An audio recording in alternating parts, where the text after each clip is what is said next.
Oh boy, I'm choking already. Nothing like clicking go live and then immediately choking on the piece of food you're trying to down for the game.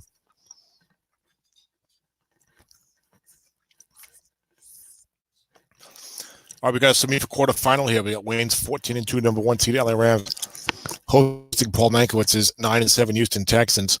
The game just started. Wayne received the kick. I think Paul won the toss and deferred. Wayne's got a 3rd and 5 now from his own 30. We're only 1 minute in. He's run 2 plays. There was an incomplete. There was a 5-yard run for Damian Williams, followed by an incomplete pass on a flat pass right. You see here to Charles Clay. This has been a postseason with. I put the animation on. The road teams are doing very well, which has happened, which I think happened a year or two ago as well. So, short pass, Charles Clay, defense double teaming elsewhere, 3 minutes in the zone, Paul and nickel 3-5, and the 3 on the defense is guard with 3 men is a true incompletion, and that's going to force a punt. That was Carson Wentz looking for Charles Clay. Sam Cook, I forget to pronounce his name.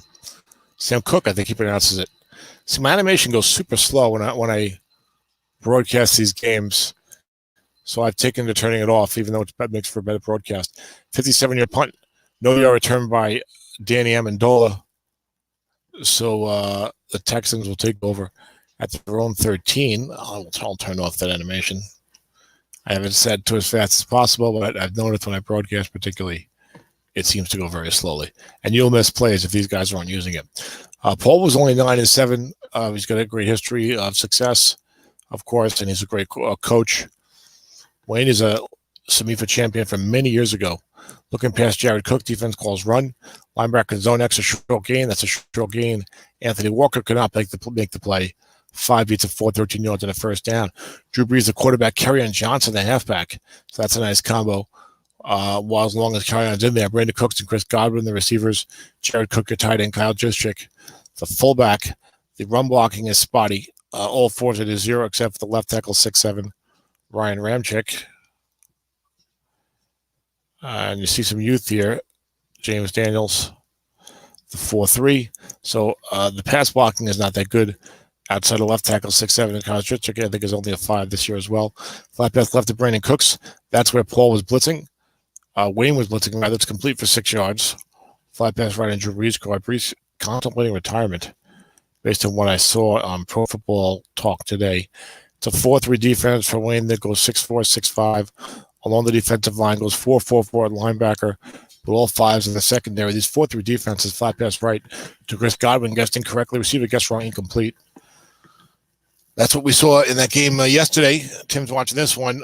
Kansas City and Tampa Bay, there was flat pass run to Sammy Watkins. I was telling Dennis, these receivers who have like 10 incompletions, flat pass wrong, they just seem to drop.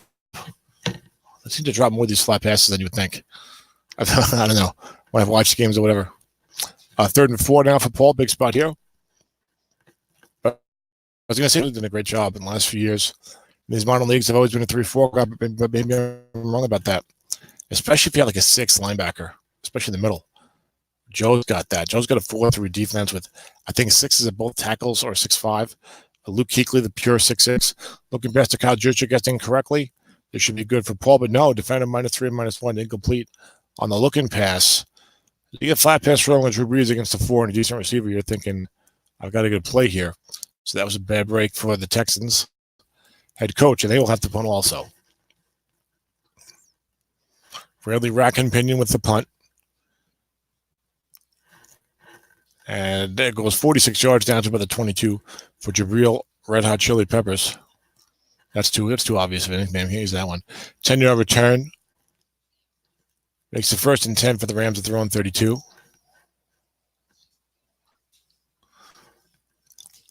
Paul got here by upsetting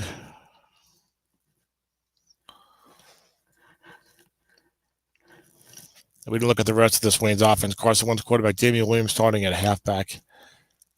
He might have a better second running back than Paul does. I don't recall. Dante Pedersen, Tegan Jr., the wideouts, not a lot of flash there. Linebook, Damian Williams, defense calls pass. Both these teams play a 4-3. There's a short game for 14 yards and a first down. You see Paul's got the 6-6 defensive tackles with that 4-3. Paul beat Tennessee 27-21. Tennessee was the 6th seed. Paul was the 11th seed. We already have the 3 and 4 seed Giants and Cowboys advancing. A spoiler alert. Rams 14-2. Trying to avoid an upset here in their first playoff game. Team overachieved by Wayne's own reckoning to go 14-2. He told me he's hoping to go 10-6. Long pass run to Ted Ginn, covered by 0. Long pass right, I should say. Receiver guessed right, incomplete, 9-15 for Ted Ginn. Tim can commiserate and get some long pass opportunities to Blake Jarwin, and I think one to maybe Watkins or someone covered by 0 in that game yesterday between the Chiefs and Buccaneers. And Tim could not hit anything on those. Good thing getting interceptions and sacks. 2nd and 10 for the Rams at their own 46. Looking past to Damian Williams. Defense guesses pass, blitzes on the outside here. It's a 4-yard completion. Makes it 3rd and 6. This is interesting. Wayne's got this really nice interior blocking with the rookie Quentin Nelson, the veteran Max Unger, and Frank Ragnow, 6'5". Going up against Paul's 6s at defensive tackle.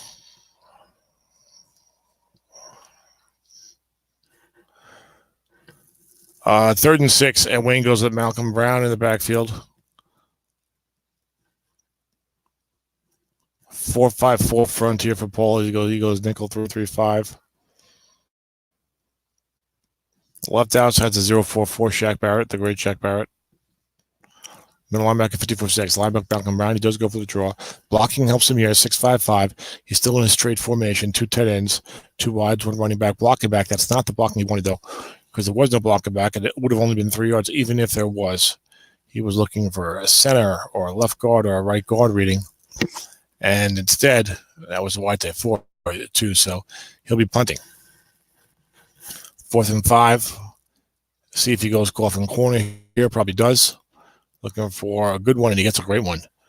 48-yard coffin corner from the 49. Gets you down to the 1.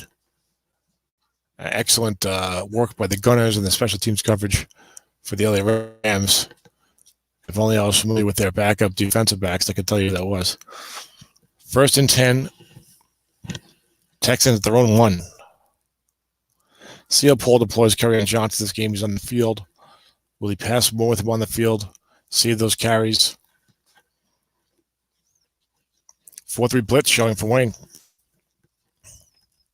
He blitzes right outside before. That's the 11, Olivia Vernon. Jordan Jenkins is a 10 on the other side. So these linebackers are 0-4-4s, but they bring pass rush.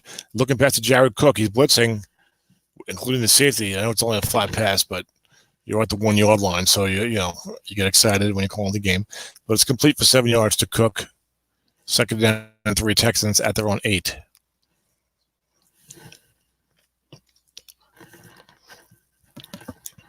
This is my first solo game I've called in many months, probably since summer sprint, probably. Which will take you back to August or July.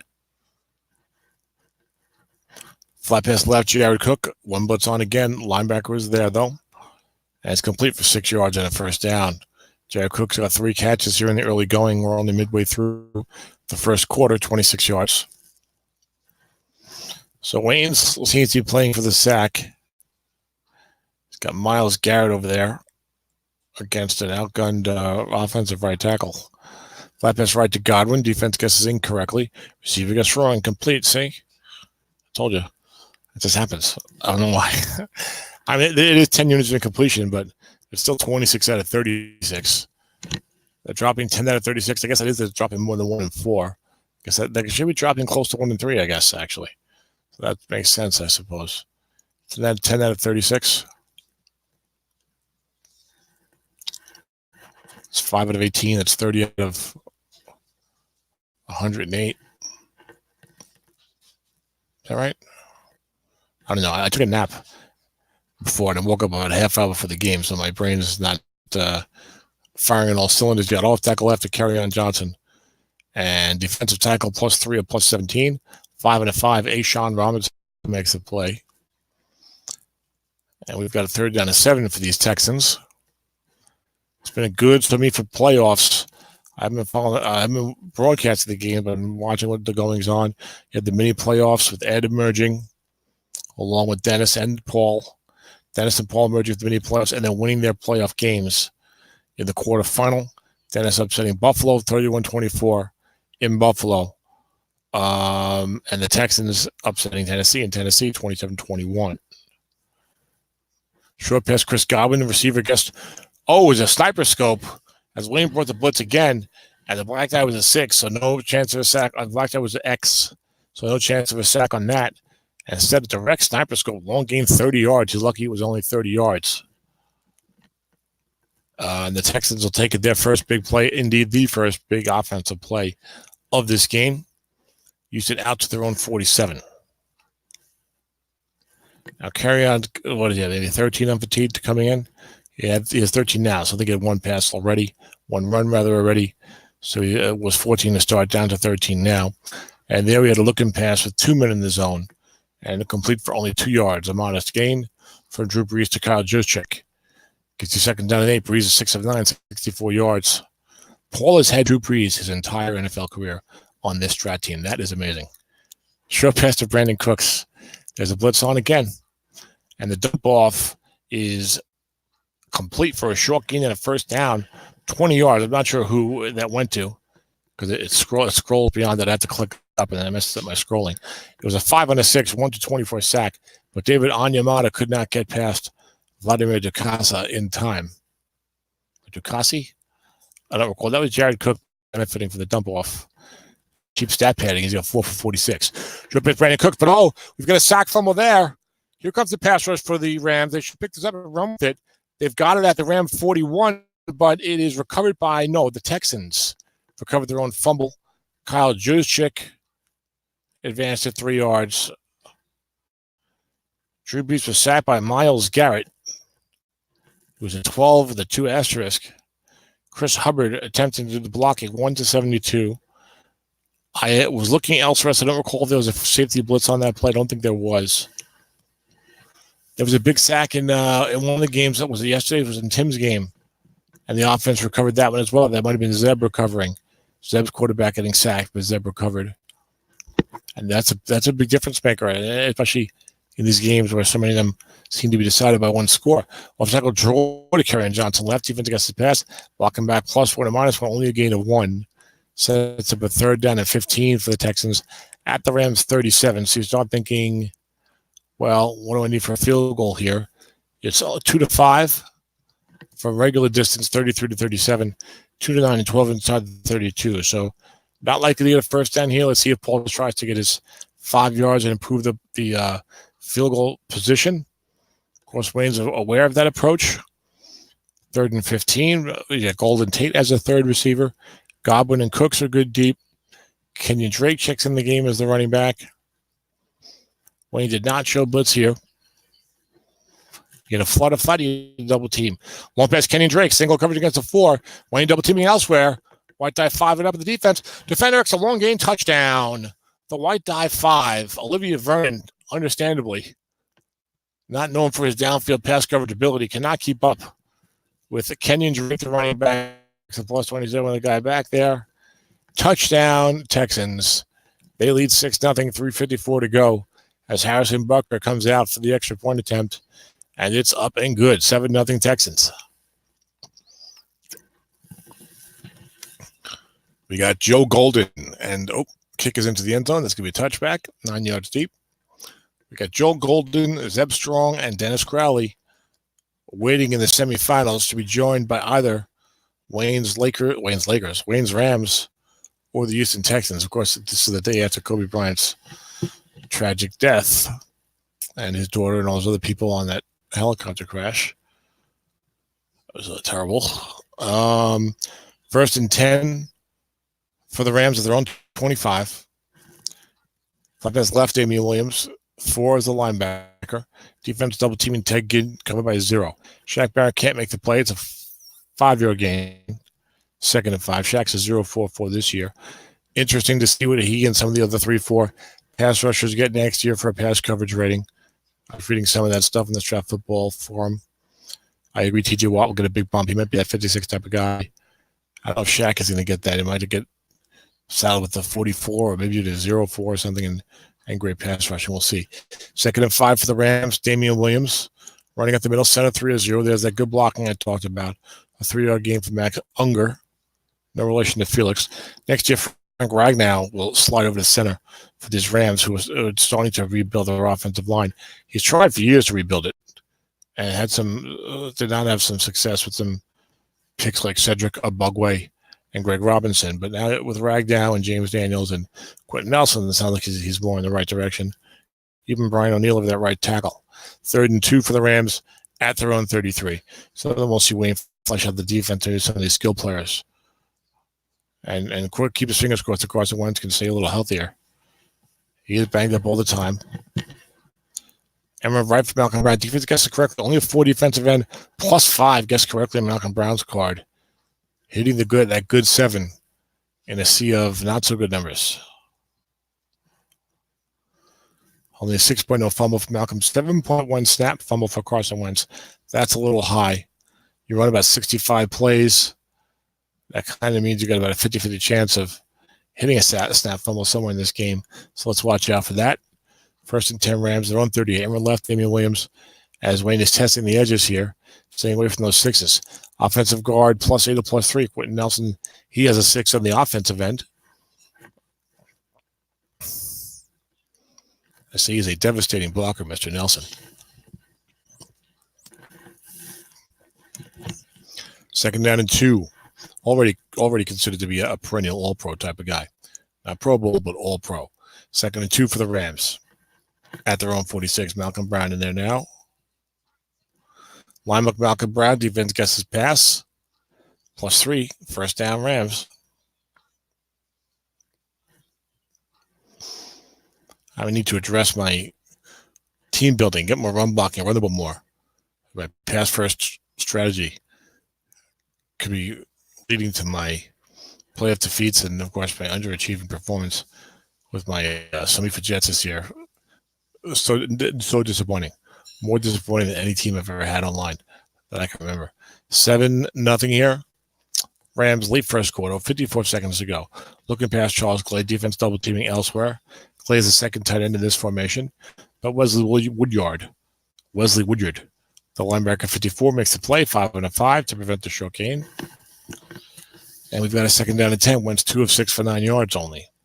More success on the ground. Austin Eckler checks in. So you got 3 backs at least. They're going to rotate in and out here for the Rams. And Eckler's got a pretty decent wrong card. And, of course, he's known as a good receiver. Linebacker Eckler, defense double teaming Eckler. Strength versus strength up front here for that Rams offensive interior against that Texans defensive tackle tandem. And it's 5 yards on a 7 for Eckler. Gives the Rams a 3rd and 5 at the Houston 46. As we start the second quarter, that was Eckler's first carry of the game. Downtown Malcolm Brown ran the draw on 3rd and long last time. This time, Paul stays 4-3. Fletcher, Cox, and Kawan Short. Oh, that's a nice pair of tackles, 3rd and 5. He's got the 4-3 defense. He's got shaky guys at the back 7. We saw it with Zeb yesterday and with Tim yesterday. You see Paul's team. Linebacker Malcolm Brown, defense double teaming. So when he wants some blocking here, gets a clean +5. And blocking, and of course, 7/8's a 1st down on the defense. He gets the 7 there. 1st down. We see a lot more running and away than passing right now. Paul's guessing pass, and the running is working reasonably well for the Rams. So we've seen a lot of teams with a shaky back 7, and they're in the playoffs, and they're in the quarterfinals and moving on. So a great job to all those guys. And it's not like, each of those teams has got a great quarterback or something. So flat best left Dante Pettis, linebacker in zone extra short gain, 17 yards at the 1st down. Brian Arakpo could not make the play. He's now retired. Pettis was a guy I liked a lot in the draft last year. He kind of got pushed aside out there in San Francisco this year.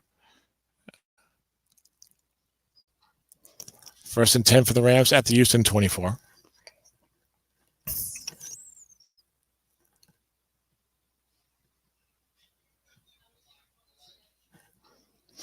Flat pass left to Damian Williams. There's a blitz on.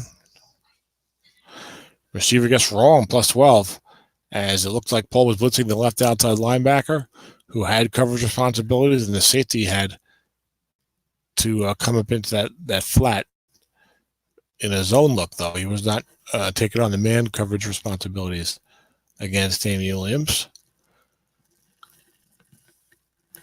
It's kind of a weird flat pass wrong card. Got some good yardage there, but they only plus 5 and plus 7 on 4 and 6. 3 and 11 is not going to be good for a running back who has a traditional type of setup. Flat pass Leonard Fournette. I forgot he was on this team. One of his big guys in the draft a couple years ago.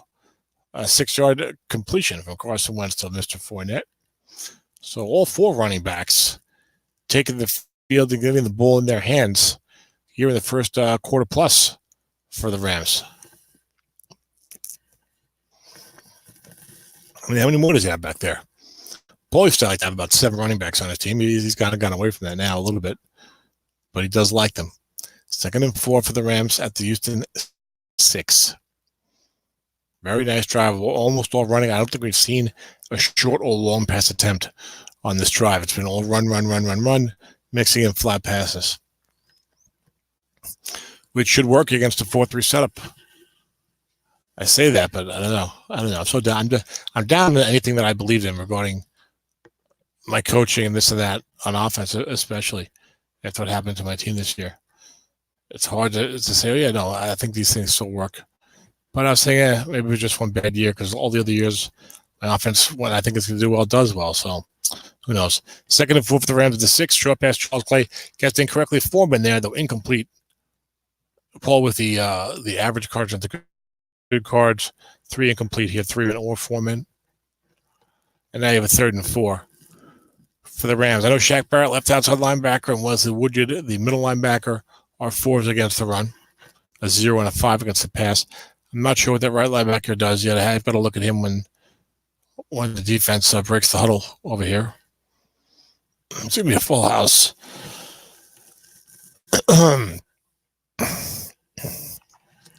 Okay, no, he didn't choose yet. Okay. It's a 2 tight end formation for the Rams. The default was full house here. Paul's going to go 4-3. No blitz showing. Malcolm Brown is the running back. You could see an end run here around the edges. Of course, if it's a pass, it'll be a short pass. So 3rd and 4, you could try and run at the middle with that blocking, but I don't think so. Could run off tackle. Those guys are 6s. They'll be on tackle right, probably. But your own tackles are only 4s. So probably a pass here. Pass or an end run. And we're left, Malcolm Brown. Defense gets past the linebacker there. My card, your card. It gets to the defense's card, but Brian Arakpo he's only a 4 against the run as well. His linebacker's on -4, +4. But a white die 5 beats Arakpo's 4. First down for Malcolm Brown. Good spot by the ref. Favorable disposition for the Rams. And it's 1st and goal for the $2 to donuts. You'll get a full house backfield here. And I bought a dozen donuts yesterday for my dollars. Anthony Ferkser. What is this? Oh, full house shotgun Wayne goes for. That's why Ferkser's lined up over here on the left. Malcolm Brown, Leonard Fournette up the middle. And +3 touchdown Fournette on the linebacker. Makes it 7-6. The Rams get back on the board with a very lengthy drive. Going to try and tie it here with a Mason Crosby extra point attempt.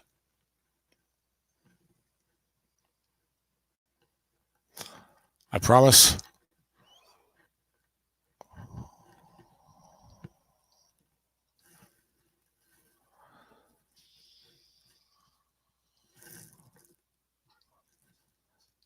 And no. Wayne's going to go for 2. I trust my interior blocking. I like the 6-6-6. I'm going to take an 8-7 lead. We'll see if it works. Unconventional, but perhaps by the analytics. So I just like that. I'm 6-6-6 up front. Now what's Paul's free safety? Can he do anything against the run? That's Clayton Fitzgerald. Linebacker Leonard Fournette. Defense calls run. Only a 1-yard gain. See, he ran linebacker with him last time. I saw the 49 is not that great. So he misses the 2-point try and is trailing 7-6. despite scoring the touchdown. But Crosby might be shaky on the old extra points. The kick was down to the 5, and Kenyon Drake brought it back 16 yards up to the 21. And it's 2-10 and 12 for Crosby, so he just felt like I had a better chance with the 2-pointer, maybe better than 50-50. Short pass right to Chris Godwin. Receiver gets correctly 15 yards and a first down for Houston up at the 36. 4, 9, 13, 16. That's a 19-26 card for the speedy Godwin. Track star guy type of guy he was.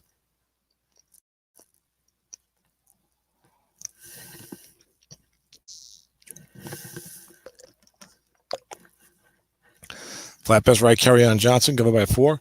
Receiver gets wrong, complete for 13 yards and a first down. Houston up at their own 49.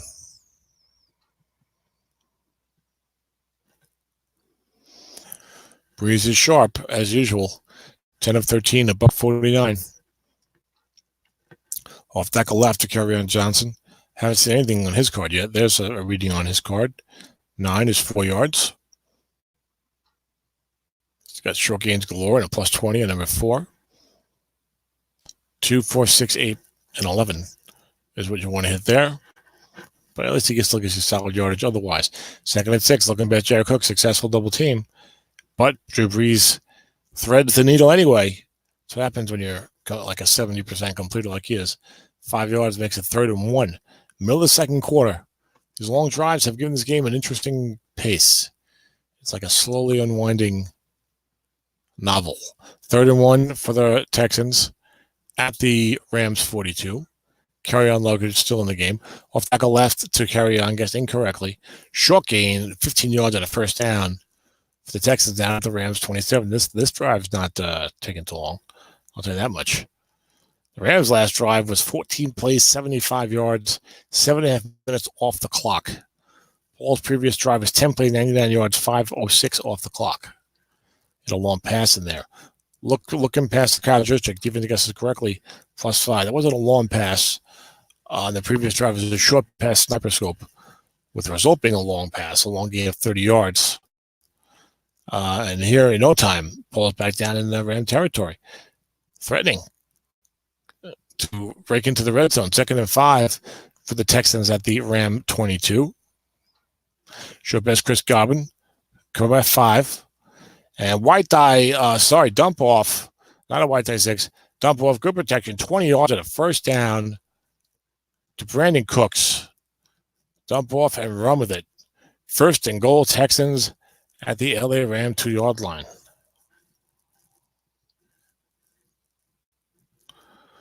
Full house backfield for Paul.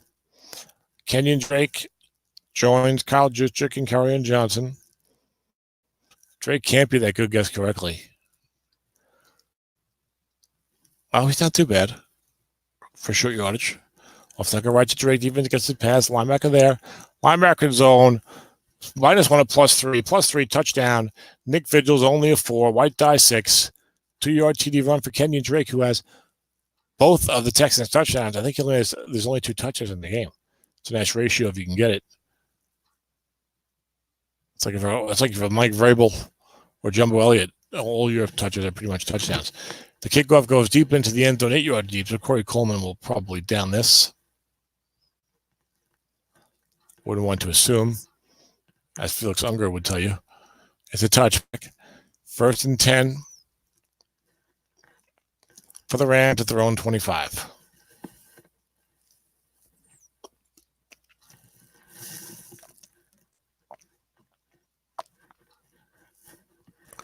Flat pass left, Trey Burton. Receiver gets right, incomplete. It's 14-6, so it's not like this game is over. It has a feel. It has a feel like this is going to be Paul's game. Wayne's really not. Wayne's really not getting consistent success on these flat passes against the 4s. His running game is going okay, but you feel like how many times can he get into these 3rd and 5s and get into the first down running the ball? There's nothing downfield from the Rams. It just feels, and meanwhile, Paul's got a lot going on the other side of the ball, and he's hard to use Kerryon Johnson. It just feels like it's going to be Paul's type of game, the way it's unfolded so far here in the first quarter and a half. Off tackle left to Austin Eckler. That's an example of what I'm talking about. 6 is only a 1-yard gain. It's not what you're looking for in 2nd and 10. Guessed incorrectly, right? Not a great column, but a pretty good column. 1, 3, 6, 9 nice attempts there. You want to avoid that 5, 6, 7, which is a good chunk of the card, but still a 21 out of 36, 5 yards or more. And I was guessed incorrectly. Nobody was there. 3rd and 9. This time Wayne goes 3 wide, 1 halfback. Devin Bunches of Funches checks in as the 3rd wide receiver. He's covered by a 5. Justin Coleman, the nickelback. I've never seen so many zeros on defense starting in the SOMIFA League postseason as in the games I've been watching just today and yesterday. Much less the other games. The rookie Carlton Davis, who had a good year as a sophomore, should have Devin Funches single coverage. Wentz needs to thread the needle here for his team. He does. 7 is complete for 13 yards at a first down. That's right, wrong, and double teamed. I'm sure. No, it's not. 5 and 10 double teamed. He'll nickel and dime you on that double team. So 7 is 13 yards on a short pass right. For Wentz, the D reading there was Max Unger, the 7 against Fletcher Cox, the 8. So only a 1 to 5 out of 100. 5 with a chance of a sack on that. So not too much to be worried about for Wentz. And for left, Daniel Williams gets incorrectly dreaded 5, no gain. He's got 5 carries, 30 yards. He's been running well here in the first half. He gets 12 unfatigued for the game. Wayne's been mixing it up nicely. 4.5 minutes to go. Mixing it up in terms of his carries, working him in and out of the game. It has been primarily a rushing attack here for the Rams. Linebacker Damian Williams gets wrong again. Let's see if we get something good in Williams this time. There you go. Send him plus 12 or plus 4. Max Unger, 5 beats a 4. 12 yards on a first down up at midfield, across midfield to the Houston 49. Running the ball, Wayne could bring this all the way down inside a minute and score if he can sustain his attack and get those first downs, churn him out. Dennis is a masterful here these last 3.5 to 4 minutes. Like, his excellent clock management and tends to avoid give the defense the other team a chance to get the ball back with the time to do anything. Looking past Damian Williams, receiver gets right, incomplete. And the strength of the flat pass, it's still so hard to get run sometimes. I mean, a flat pass wrong, he gets run. That's like a 10 yards, it feels like. So now it's a 2nd down and 10 for the Rams, 3:36 to go. This game moving at a crisp pace. Off tackle left, Damian Williams, offensive onside guard, 5-0. There's Quentin Nelson making the block. 3rd and 5 for the Rams.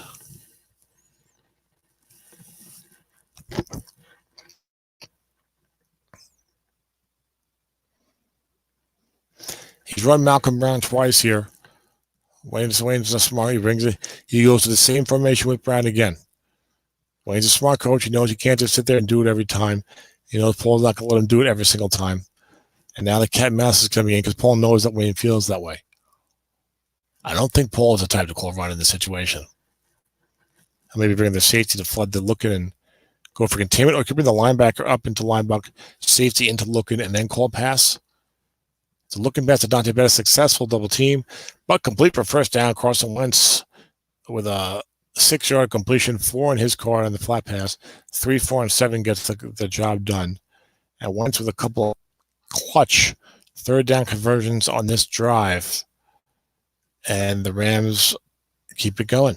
2:24 to go. They're at the Texan 38. Big drive here for Wayne. He's going to kick it back to Houston to start the second half. He's got Damian Williams in there again. Wentz, I think, has some end run ability on this card. I know last year he did. Oh, this year he does, but it's pretty bad. So you probably don't want to use that. You got the dreaded 5, then 2, 0, and 3 yards on 6, 7, and 8. It's not beckoning you to call that column. Linebacker Damian Williams keeps getting his pass blitzes elsewhere. So the box is in place. Stank guys +6 for Williams, whose longest run in the middle here was a short gain on his own card. But the Rams will take it. Gets Wayne to break containment, gets him to the 2-minute warning, gets him to the Houston 32. He's got all 3 timeouts. 8 carries, 33 yards for Williams. He's only got 4 unfatigued carries. I wonder if there's another back who's unlimited in the second half who we might see here in the 3rd and 4th quarter for the Rams. a surprise guest. Linebacker Dean Williams. This time the defense calls run, but left guard Quentin Nelson makes the block anyway. As another spectator joins, we got a first down and 10 for the Rams at the Houston 26. If you're just joining us, Rams trail 14-6. There was an exchange of touchdowns. There was some punting early on, then 2 long drives, exchanging touchdowns. Wayne went for 2 points and missed it. Then Paul had a zip drive to come down and go 14-6. And Wayne's been meticulously making his way back across the field here in the last 4.5 minutes of the first half as he tries to get on the board again. And he's already in field goal range. Mason Crosby, I don't know if this is one of his decent years. I think he had a terrible year sometime in the last 2 or 3 years. I don't think it's this one. I think it was prior. 2 tights, 2 wide, 1 running back. Austin Eckler is the running back. He's ahead of 100 carries, so he's fine for being unlimited. Nickel 3-3-5 for the defense. You know Wayne wants to run it here. Come on. He definitely wants to run it here. Is Paul going to bring that safety and call run it? Linebacker Eckler, defense double teams elsewhere, double box in play. And Shoki and Eckler's card. That's a pretty decent linebacker card. Such a good blocking. 14 yards and a first down for the Rams at the Texan 12.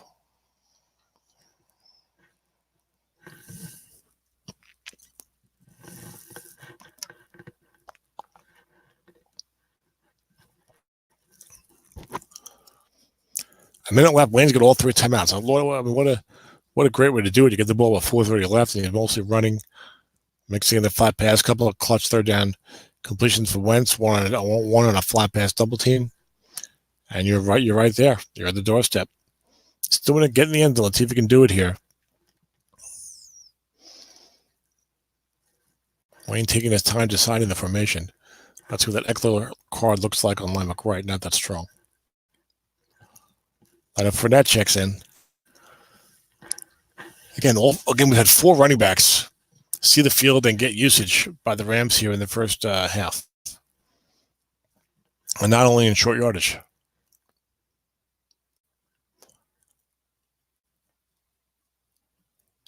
And I mean actual running backs, not like Anthony Ferkser, the blocking backside fullback. Line up to Fournette, double box and play again. For the 12-yard line. Blocking back plus 301, but no blocking back on the field for that formation. So only a 1-yard pickup for Fournette.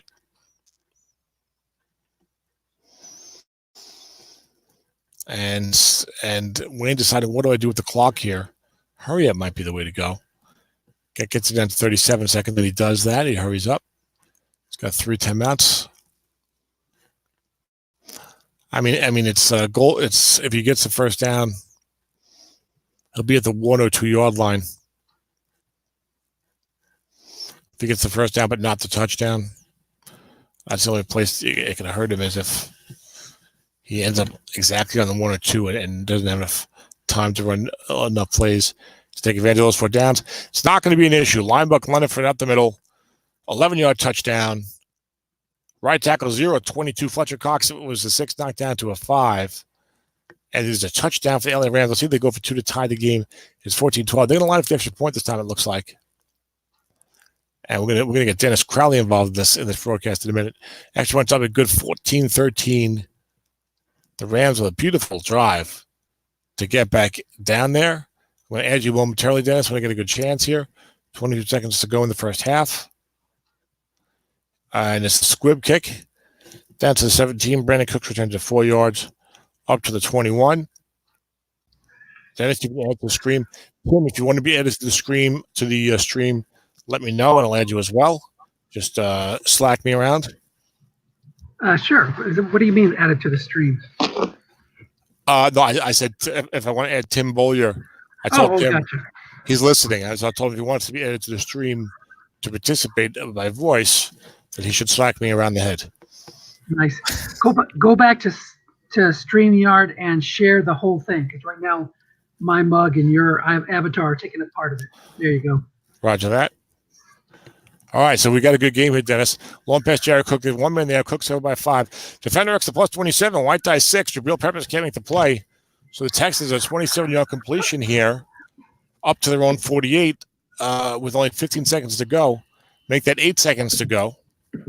That's right. The kickoff was at 22. So Paul's got one play here to get into field goal range. I don't think his kicker has any sexy long range. He's 2-5, 33-37. Harrison Bucker. So Paul's thinking, I need 15 yards for a 2-5 field goal. I need 20 yards to get into the better range. Interesting that this matchup is not your typical 14-2 versus 9-7, as both these teams have plenty of force to have to contend with on defense. Yes, and we saw that yesterday with the Tampa Bay Kansas City game. I was remarked earlier how in the back seven, short pass Brandon Cooks, he's looking for receiver reading, something good on Brandon Cooks' card. That's what Paul's thinking. He gets plus 13 on Breeze. That's not going to be enough to try a field goal unless you're looking for like a 2-only situation. So I think we'll see a Hail Mary here, Dennis. Well, he's got out to the 37, so he might get the variable. Maybe he'll try a field goal anyway. Yeah, but if he gets you got to get the positive variable, and then it's 2-5. That might be your best bet. Still, we'll see. Yeah, because you're not really. I mean, what are the odds of hitting? Finding the end zone from 39 yards out? Well, it's about one. It's about. I think Breeze has 8 long game, right and wrong. Is that right?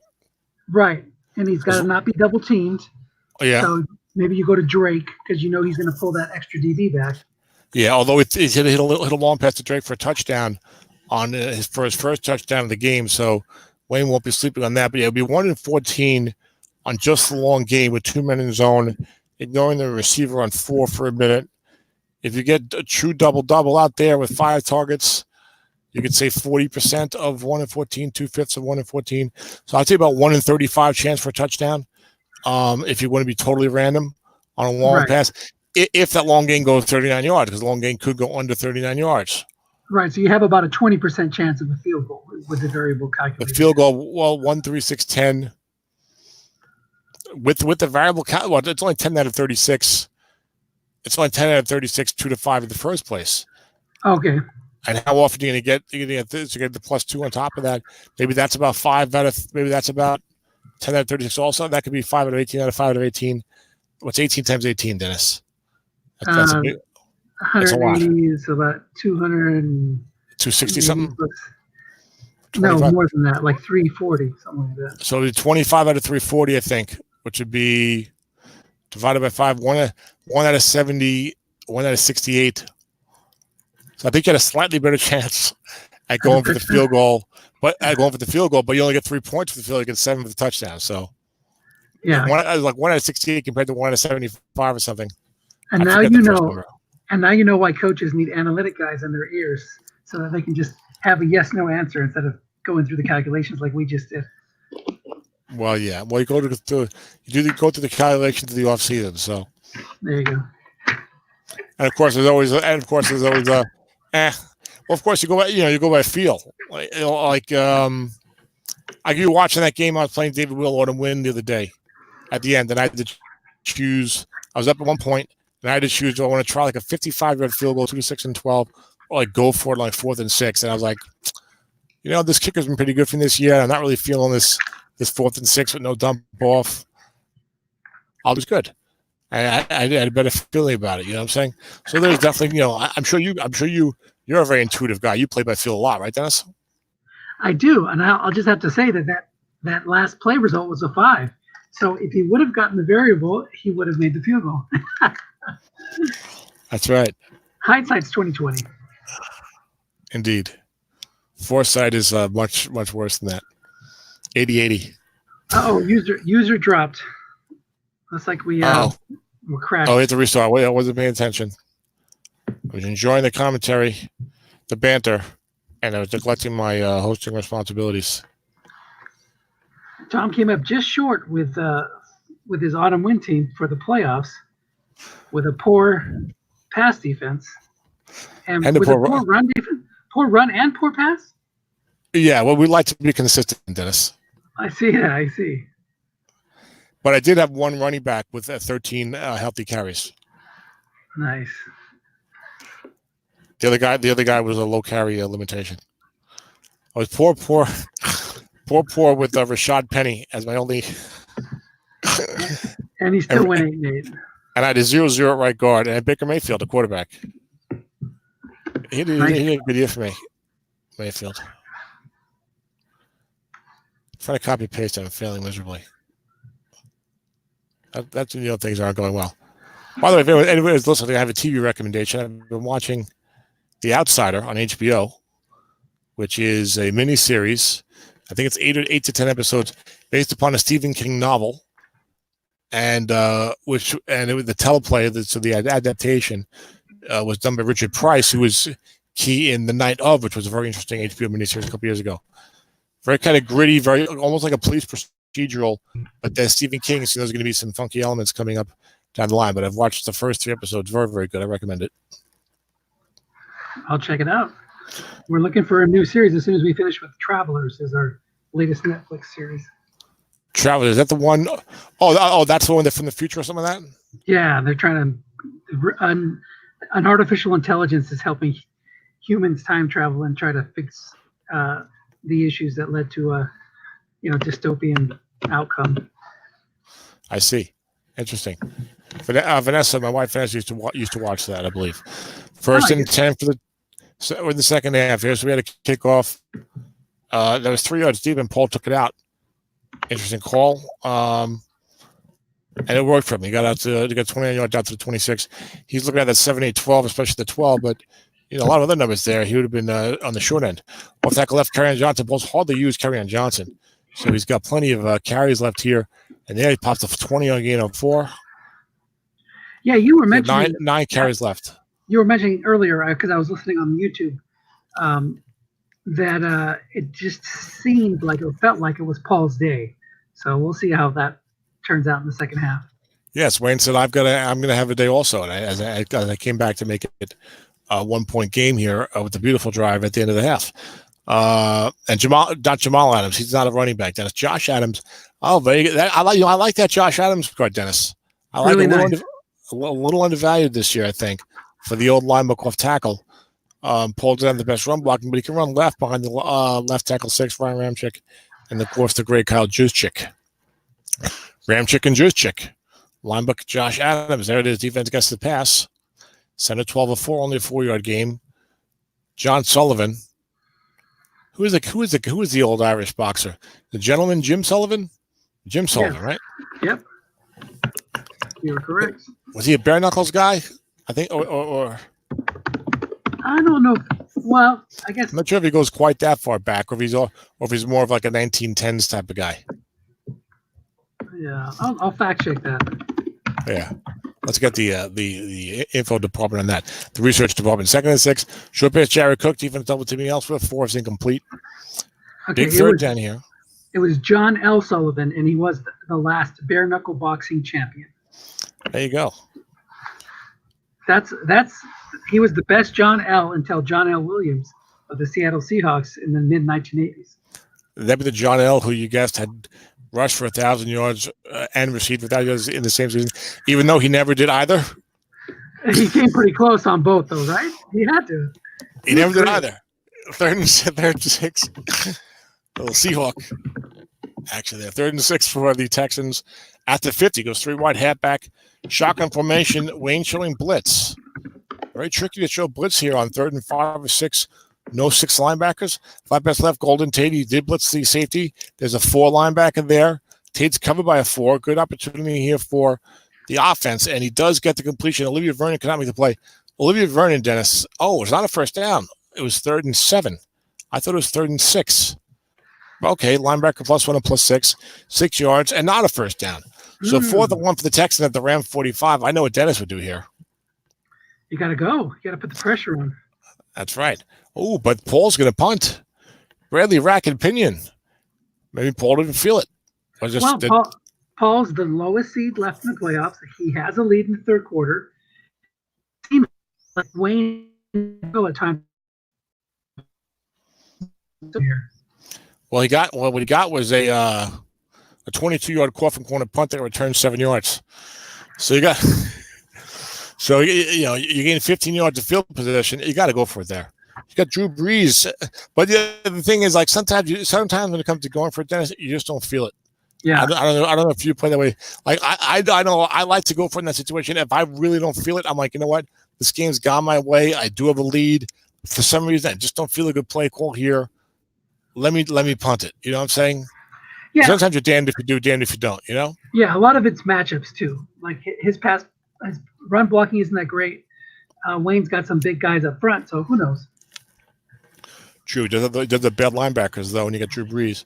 But there's an off tackle +4/+1. 1 year game for Robinson. Quick FYI, I might be using a regular season card. The Rams have good pass defense. Well, I don't know. I'm using the file from. Oh my! You know, it says here the Rams have average pass defense. Then it's supposed to have good. That's because you didn't restore the league file. If you pull the league from the cloud, so your readings will be off.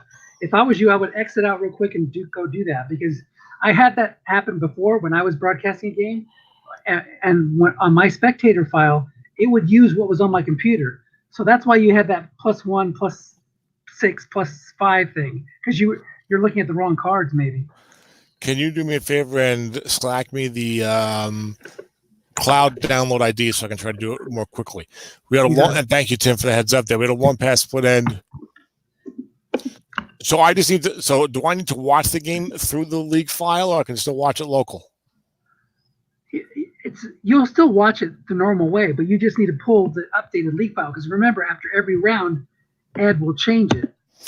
I know I have to. I know that I have to upload the update the league file. If Paul got to when I got to a 4th and 4 and punted it.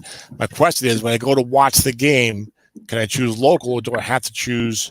Yeah, you can choose league? local. And I'll still be okay. Yes. I'll show the right info. Okay. All right. So we had a punt there. So Paul's gambit, didn't hurt him. From that standpoint. I'll get around to that. Paul calls plays more quickly than Wayne. So I'll probably wait till Wayne gets the ball. 1st and 10. Looking past the college district, complete for 4 yards. 2nd and 6.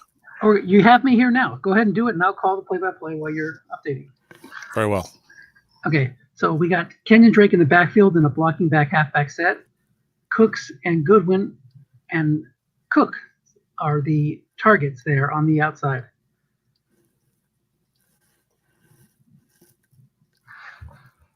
Breeze is 17 of 22 so far for 227 yards and a touchdown. Off tackle left to Drake. Guess wrong, nobody there.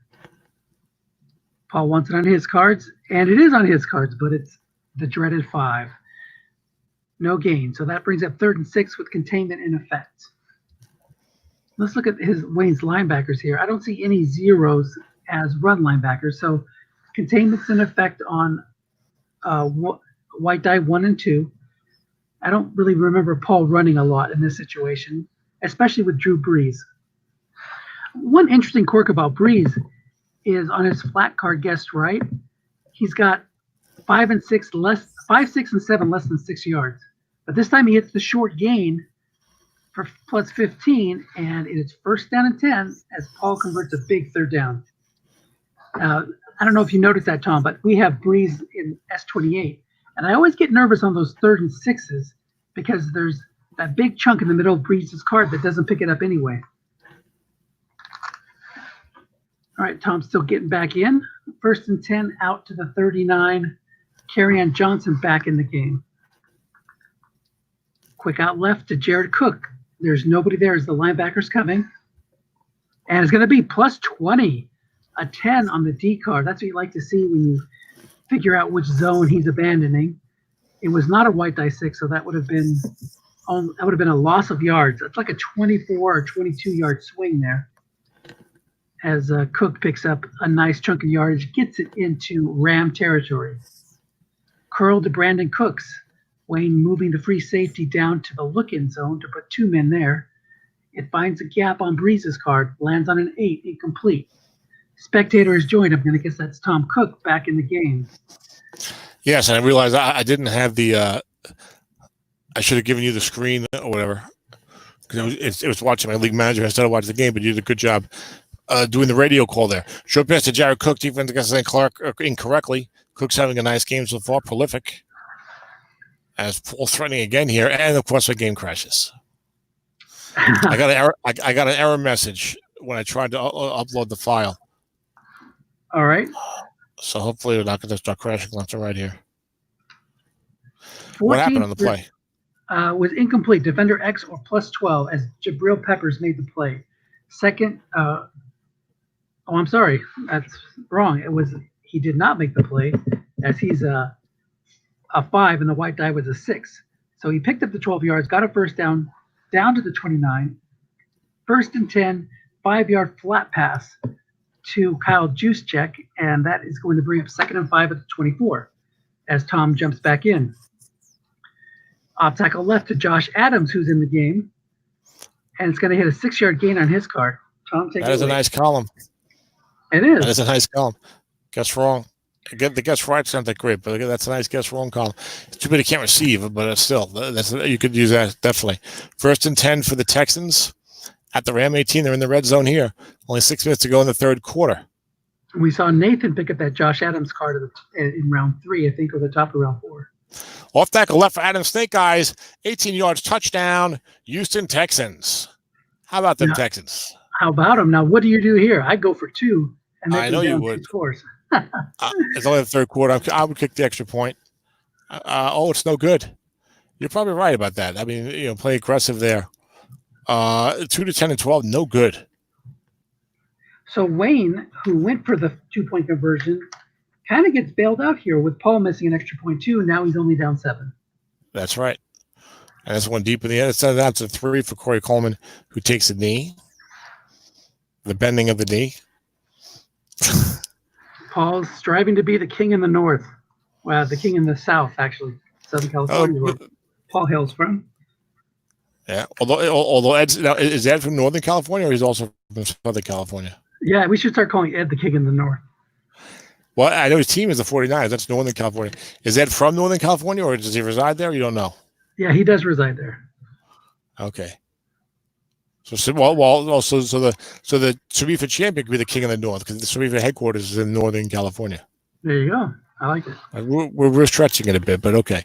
2nd and 10. What would Nick Wolf think about that, Dennis? Sounds good. The Bay Area being king of the north, I don't think he would buy that too much. 2nd and 10 for the Rams at their own 25. Leonard Fournette went nowhere on the dreaded 5 on a previous guess wrong carry. He's got 6 carries, 20 yards, and 2 touchdowns. Also caught a nice flat pass in the red zone for the Rams. Flat pass left, Charles Clay. This play is at nothing for Wayne, but he keeps going to it. Defender -1 +4 gets 4 yards there. Well, and it's not a bad play call. I'm just pointing out that it happened to have thrown like about 5 of those, and maybe that's the first one that was complete. Third and only got 4 yards out of it. 3rd and 6 for the Rams at their own 29. Wayne hasn't had to throw a lot of short passes here on 3rd and long. And 3rd and 6 is not that long. He's done some draw plays on 3rd and 5 that was successful in the first half. He threw a flat pass that was correctly double teamed, but was successful on his drive before the half for a touchdown. So let's see what he does here. Wentz did get a clutch completion on a 3rd and longer on a short pass right on that same drive. Wayne should be throwing short more, because his matchups on the offensive line are good against Paul's defensive pass rush, and he'll get some dump offs. So we'll see if he switches that up as he. Flat pass left to Pettis. Linebackers of 4. 12 is 4 yards. That's not going to get the job done. And it's a 4th and 2 for the Rams, who will surely punt it from their own 33, knowing it's Wayne. Most guys would punt it here, I think. I think in a moment of craziness, you or perhaps I could go for it even in the playoffs here. Yeah, he'll punt. Oh, he's definitely punting. It's just based upon the way I think of Wayne. You never know. Hey, he's going for it. What I say. Definitely punt. He's going for it. He went for 2 on the first drive. Now he's going for it. Wayne has a new analytics department, I think. Is that Sashi Brown over there advising the Rams? 4th and 2. Damian Williams has been a clutch player for this team all year long. I played against this team the last game of the season, I believe. They knocked me out of mini playoff contention. And Williams has had a nice year for him. You get the feeling that Wayne trusts this player, that he's his bread and butter. But the flat passes worked here well as well. Short pass, Ted Ginn Jr., covered by 0. Defense gets correctly. 4 is incomplete. Oh, my stars and guard is Wayne going for it on 4th and 2 from his own 33, late third quarter. The Strat gods were not pleased with that decision. They punished him with an incomplete pass, and now Paul has a chance to really seize hold of this game. Big play there. Grab it by the throat. Shake it. I do like the gumption to go for it, but man, that was not the right play call. Hammer left, Kerryon Johnson guessed incorrectly 3 yards. Second to 70. He's got 6 carries for 46. If he had gone flat there, that's a first down. Just an FYI. You like the gumption, but not the function. That's what they're trying to find out. Something that works there. That works. That works. I like it. It's a little awkward. Well, here comes Josh Adams. Looking past to Jared Cook. Guessed incorrectly. Receiver gets wrong 16 yards. Oh, my goodness. Look at that column. Love that column. Everything was a first down. 16 yards at first down at the LA Ram 14-yard line. Jared Cook. 9 catches, 126 yards, Dennis. Late third quarter. I don't think he has any bombs in there. He's been earning it. He might have a 20-yard dump off. I think it was something like that. I think Brandon Cook had that one. But the Texans, first and 10 to 14. I'll tell you, Paul's had a little problem moving the ball after his first 2 drives he had to punt, or at least the first one. Since then, he's moving it consistently. Was that factoring in Wayne's mind when he chose to go for it? Flat pass right to Brandon Cooks this time. Defender -1 or +4. Xavier Rhodes makes a nice play as a 5, a loss of 1. I'll tell you, Dennis, when you're having good defenders, that really helps with a flat pass. So often, don't you feel like you hit those 10 and 11? Yeah, I think that those are like the bailout roles, and 10s are good when you're defending the run out of a 4-3 as well. So you like to see those numbers come up. I also think that Paul, with all those halfback carries, he's got so many guys he could just and Breeze's flat card against a 4-3 with a 4-4-0. That's just a bad matchup for Wayne. Yep, 2nd and 11 here. Kerryon Johnson is in there again. Defense showing blitz. Kerryon's got 8 in fatigue. That's not bad for the late third quarter for a guy who only started the game with 14 unfatigued. Everyone left to Kerryon. There's a linebacker there. My card or your card from the 15-yard line. My card, short gain, touchdown. Johnson, 15 yards. And the Texans take a 26-13 lead. Extra point pending. Late third quarter against the number 1 seed. The LA Rams 14-2. Overachieving 14-2. This is not a matchup where you would say that the personnel really favors Wayne heavily. The personnel looks pretty similar, I would say. If anything, Paul might have better personnel with Drew Brees out there. Wayne did a great job to get the team to 14-2, no doubt about it. And now he's up against it. The kick goes deep into the end zone for Jabril Peppers, who will down it. All right, Tom, I'm going to jump out, head home. So you guys enjoy. Dennis. I'll listen on YouTube from here on out. All right. Take care. You too. That was special guest star Dennis Crowley leaving the game. Head home from work. First, I guess he was working by calling the game. Well, it was after hours, so he happened to be at work and stayed late from work to call the game. But I had to head home for dinner with the Crowley family. Linebacker Leonard Fournette at the middle gains 3 yards. Wayne is up against it, 27-13. I like to be aggressive, but I do question that decision to go for it there. 4th and 2 from his own 33, late third quarter. Already down 2013. But Wayne knows his team, and he's an excellent coach. So you gotta trust the coach in that situation, and feel like he knew any reason for doing it. Linebacker Leonard Fournette got us wrong. Defensive right tackle -1 or +9. First time we've seen one of these stout defensive tackles for the Texans make a big play, and that was Kawan Short stopping Fournette in the backfield, creating a 3rd and 8 for the Rams, who are in jeopardy of going 3 and out here. Already trailing by 2 touchdowns as the game is getting ready to enter the 4th quarter. Fournette 8 carries, 22 yards, 2 TDs. Carson Wentz's numbers far from prolific right now.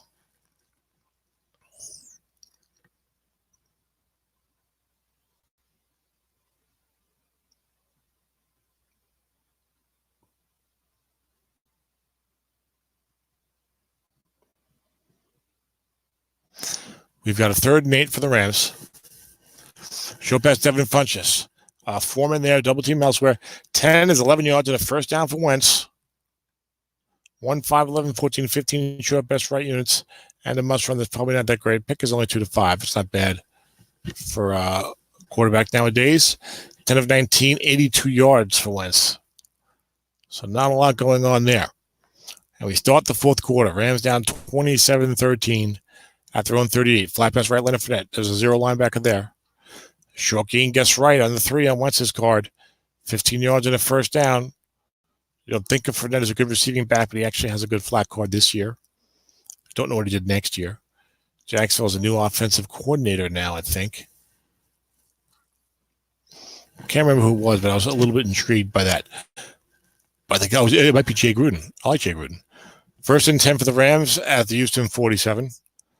Washington never had much for him to work with, and he did an okay job over there, I feel like. Leonard Fournette gets wrong. 8 is 5 yards, 2nd and 5. So the Rams throwing flat passes, running the ball, and getting a key 3rd down conversion from Carson Wentz. That's how they've been moving the ball when they have tonight. And that's how they're moving the ball in this possession, this key possession here, early in the 4th quarter, the SOMIFA quarterfinal. Texans or Rams will advance. Off tackle left Leonard Fournette. Defense, I guess, is wrong. +2 +6, but these guys are both 6s. Fletcher Cox and Quan Short. That was Short making a play. So only a 2-yard gain sets up 3rd and 3.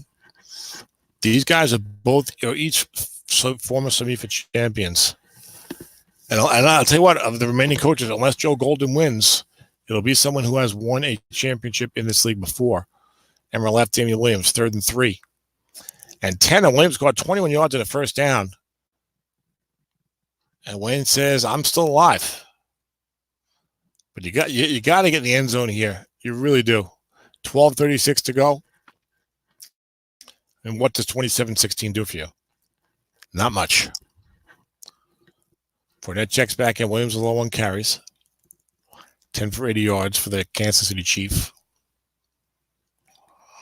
Trying that Kareem Hunt was stopped for something last week and refused the drug test. I think he said he would have failed it. He told the officer or something. So that's not good. So the Browns now, they have a new GM, though. Flat pass left, Leonard Fournette. Nobody there, and he's uncovered. Receiver is what Wayne wants. And receiver gets it. Guess wrong. 10 yards in the first down. He sees he got the 7 only. Incomplete, which is what you want. Any running back and decent yards, all right. Could be a little better, but not bad.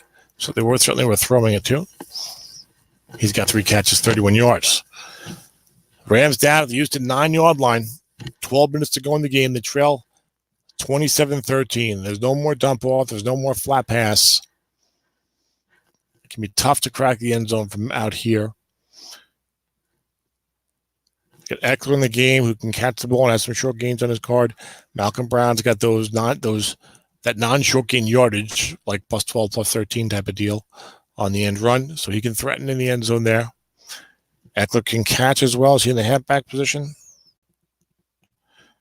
Let's go back 4. Linebacker Malcolm Brown. Defense against the pass. There's a linebacker there. Wayne needs his own card. Center +2 or no gain. Max Unger makes the block. From the full house, he becomes a 6. 2nd and goal from the 7 for these Rams. 14-2 in the regular season. It's been a postseason of upsets here in SOMIFA. We're already at 1-9-7. Well, not necessarily. I mean, Joe Golden's a 3 seed, Zeb's a 4 seed. But in the previous round, and then we had Dennis 9-7 upsetting somebody, and Buffalo, that was Scott. And now you have Paul at 9-7 looking to upset the 1 seed. Second, again, look at the personnel. Like sometimes, like these teams are just pretty close, and got bounced here and there. And a guy's got a couple of games of a better record. So, linebacker Malcolm Brown defense gets his pass. Wayne gets his own card, 7 yards, touchdown. Malcolm Brown, who's done a nice job for this team. And if Wayne gets the extra point here, analytics, believe it or not, tell you to go for 2 here, which just seems crazy to me. I don't really buy into all the analytics stuff. I'm also not a guy who dismisses them out of hand either. But anyway, 27-20. And Strat is different than the NFL as well. But the analytics say that if you go for 2 in that spot and you make it, you're more likely to win the game because that's touchdown, just get an extra point, and you win. And if you fail, you can still tie with the 2-point conversion or whatever. I don't know. It seems a little crazy to me. I think I tried it in 1 game, and it failed miserably. But I think I tried it. Left tackle left, Kerryon Johnson. Texans leading by a touchdown. Niners a 4-yard gain. Johnson 8 carries, 65 yards. A nice job for this team. He's been on the field a lot, working as a decoy. Wayne hasn't really fallen for that, though. 2nd and 6, Josh Adams checks in. At least Olivia Vernon doesn't have to worry too much about covering him in the passing game.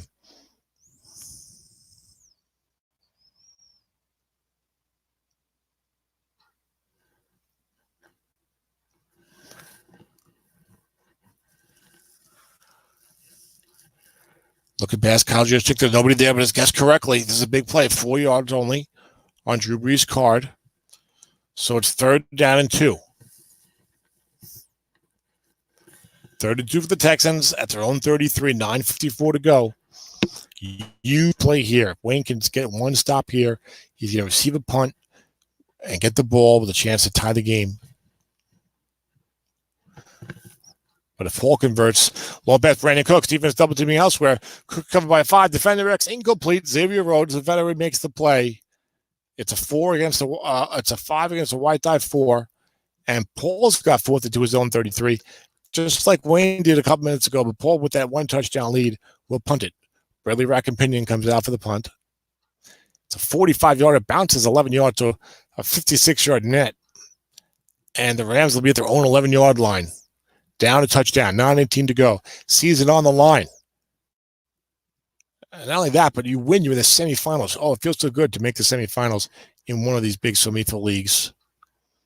As a marker to me of a really good season. But it's like in the NFL. If you make the conference championship game, that's a big deal. Right? Unless you're the Patriots, but it's a big deal, right? Your team had a really good year. I'm a Jet fan. They don't get there all the time. When they do, it's pretty exciting. Flat, they don't go any further, but they get there sometimes. Flat pass, let's line for net. Receiver gets right, 7 yards. 2nd and 3, 8:42 to go. Tick, tick, tick, tick, tick, as Chris Bourbon would say. Paul's been double teaming the hell out of Ted Ginn Jr. He's covered by 0. Not a lot of other, really no other legitimate downfield threat in this offense. I'm not sure if Trey Burton can go deep or not. Linebacker Leonard Fournette, defense double teaming Charles Clay this time.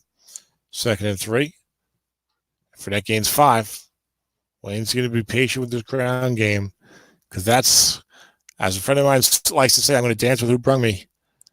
That's what's worked for this team tonight. Running the ball, flat passing. And Wentz has been clutch at a couple of key 3rd downs. 1st and 10 for the Rams, own 23. 8:06 to go. The thing is, if you're going to run like that and you don't get any big gains, short pass Trey Burton, play action, defense is guessing correctly. Receiver gets wrong at 13 yards. Look at that. When's the last time we saw a 1st down short pass from Wayne in this game? I'm not sure we have. But the run set it up, as Zeb Strong will tell you. And it's 1st and 10 Rams at their own 36. 7.5 minutes to go. They're still far from the end zone, 64 yards away, in fact. But they're moving. Linebacker Leonard Fournette. Defense gets it correctly. Double teams Trey Burton this time. 3 yards on Fournette's card. Not the most appealing card. I'm going to probably have Austin Eckler in there.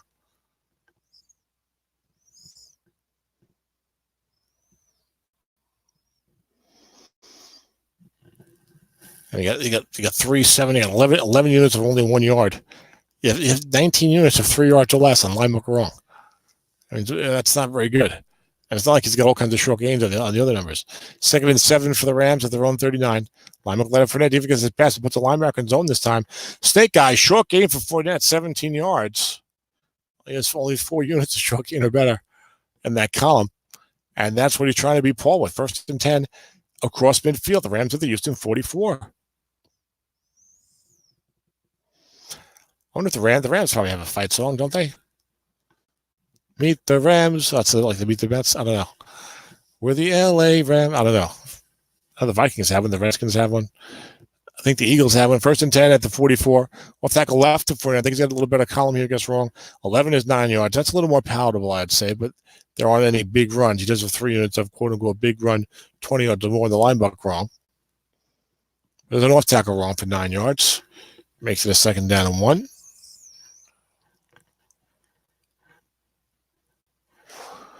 Rams at the Houston 35, 5:42 to go. Needs a touchdown. Fournette now 14 carries, 63. Flat pass left to Charles Clay, guessed incorrectly. This play has not been working. But there you go, 9 yards on a completion from Wentz, who's almost maxed. Doesn't have the split interception completion on flat pass roll, but it's 9 yards on a first down from Wentz to Clay. And the Rams are at the Houston 26. They need a touchdown, an extra point to tie, 2 points to take the lead. I'm pretty sure Wayne will go for one here. And if he gets it, it looks like the Texans will probably get the ball about 2.5 minutes left. And all they need is a field goal. And Wayne's had a hard time stopping Houston, although he stopped it on the previous possession. 15-24, 136 for Wentz. No touchdowns, no interceptions. Flat pass right line of Fournette, nobody there. And he's uncovered. And it's a white die 6, so it wouldn't matter, but 9 yards. It makes it 2nd and 1. The Rams are only 17 yards away from coming all the way back from 27-13. And a grim outlook in the late third quarter towards tying this game. It's been a postseason of some close games here in SOMIFA. In this round, you have Seattle 19-16 over Pittsburgh. It was Dallas 30-20 over Tampa Bay. That game was close 3 quarters. Previous round, 21-17, 27-21, 31-24. All the games decided by, 3, 4, and 7 points. 2nd and 1. We have another close one here, it looks like. Looking past Charles Clay. Defense against his pass. Woodyard, the 5 is there. Short gain on Wentz's card on a 3. Wayne hit that a couple of times. 12 yards on a first down. Charles Clay getting it going now. 3 catches, 25 yards, 1st and goal from the 5. He's still got to punch it in. He's going full house. If he brings Eckler, why not make Eckler the running back and not the halfback? Because he's covered by the 0. Unless he doesn't want him to be too obviously double teamed. And to be honest, I don't know what Eckler's short pass card looks like this year. I just know he's a good back in general. He's not even on the field here, though. As you got Leonard Fournette and Malcolm Brown as the running backs with Anthony Ferkser, the fullback. Devin Funchess is the split end. Linebacker Leonard Fournette, defense against the pass. Linebacker there, full house. Right guard, +6 or +2. Frank Ragnow right now makes the block. Touchdown, Rams. 27-26. Mason Crosby for the extra point to tie the game. Wayne's hesitating. Is he going to go for 2 and take the lead here? He who hesitates is lost. I was once told. I got to kick the extra point here. He's going to go for what's the point? Pullman Pulse to beat you with a field goal. Boy, if you don't get it, you lose. Oh, this is not good. I disagree strong. I do not approve of this message. First, it's a 2-point try with 3:36 to go. Dennis, shake your head somewhere as you're driving home. Wayne's going for 2, down 27-26, 3:36 to go. To take the lead, he has to stop Paul, and then he would win the game, I guess. But if Paul goes straight out, I mean, he's still get the ball back. I do not like this move. Don't like it. If you fail, you're almost certainly going to lose. Linebacker Austin Eckler, defense against his run. No gain on Austin Eckler's card, and you're losing with 3:36 to go. You got to score again now. Now you have to score again. What was that? The kick was 3 yards deep into the end zone. Wayne, we had it. Extra point, 2 to 10 and 12 to tie the game. Now he has to score. Wow. And if you're watching the game tonight, this is not exactly a big play offense. You've been running the ball and throwing flat passes. And then you got 3:36, so you got to stop Drew Brees and Kerryon Johnson in the hands of Paul Mankiewicz. You got to get the ball back, you got to drive down the field and score a field goal to win. Off tackle left, Kerryon Johnson gains 5. The clock is not your friend. Wayne's a real good coach. He's done some great things, but I do not understand that move at all. Boy. I don't get it. I don't get it. 2nd down and 5. You're losing now. You're losing. You need more points now. Wow. 2nd and 5 for the Texans at their own 30. That is a very surprising decision by Wayne. I don't want to beat him up too much. I mean, we're all friendly, but wow. Flat pass right, Chris Goodwin gets wrong. Receiver 8 yards on the first down. As we knew, set it downs for the Texans. Boy. And the thing is, even if you get it, even if you make the 2-point conversion, Paul's got the ball 3 minutes left. He just needs to come down a field goal to win. Paul's looking in the same position either way. You know, the only difference is that if you kick the extra point and Paul fails, he can safely punt it. But so what? Then you have a chance maybe to win. I really think the options are much better. They just kick the extra point. Boy, I don't like that at all. Flat pass left, Brandon Cooks. Nobody there, but it's guess correct. Guess right, 6 yards. 2nd and 4. This is not going to – this doesn't look like it's going to end well unless you get some kind of a turnover. Drew Brees has a snap fumble of 1. And, of course, he's minuscule with the interceptions on his own card. 2-minute warning. 2nd and 4. You've had trouble stopping him anyway. I don't know. Tim, you could slack me a thumbs down if you or thumbs up if you approve or disapprove of that play call. Off tucker right to Kerryon Johnson. Defense calls run. Gains 4 yards. It's a first down. It's another first down. Wayne's going to call his first time out. 1:52 to go. Boy. Don't understand that one. And his running backs aren't that good, guess correctly. So I'm not sure. Like their 4 through 9 is just weak, guess correctly. Austin Eckler, Malcolm Brown, Leonard Fournette. Boy, Lima Kerryon Johnson. Right guard 7-2, only a 2-yard pickup.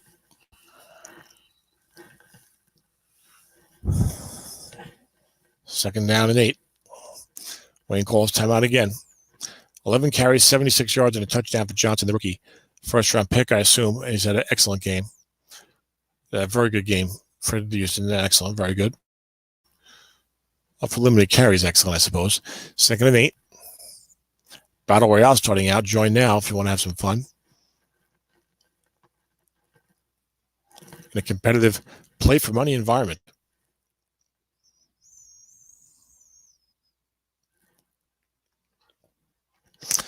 Enver left, Kerryon Johnson. Nobody there. Offensive line to tackle 5-0. It's a 5-yard gain. Ryan Ramczyk makes the block. Wayne might use his last time out. Here we go. Wayne uses last time out. 1:37 to go. You could have actually saved that one if you wanted.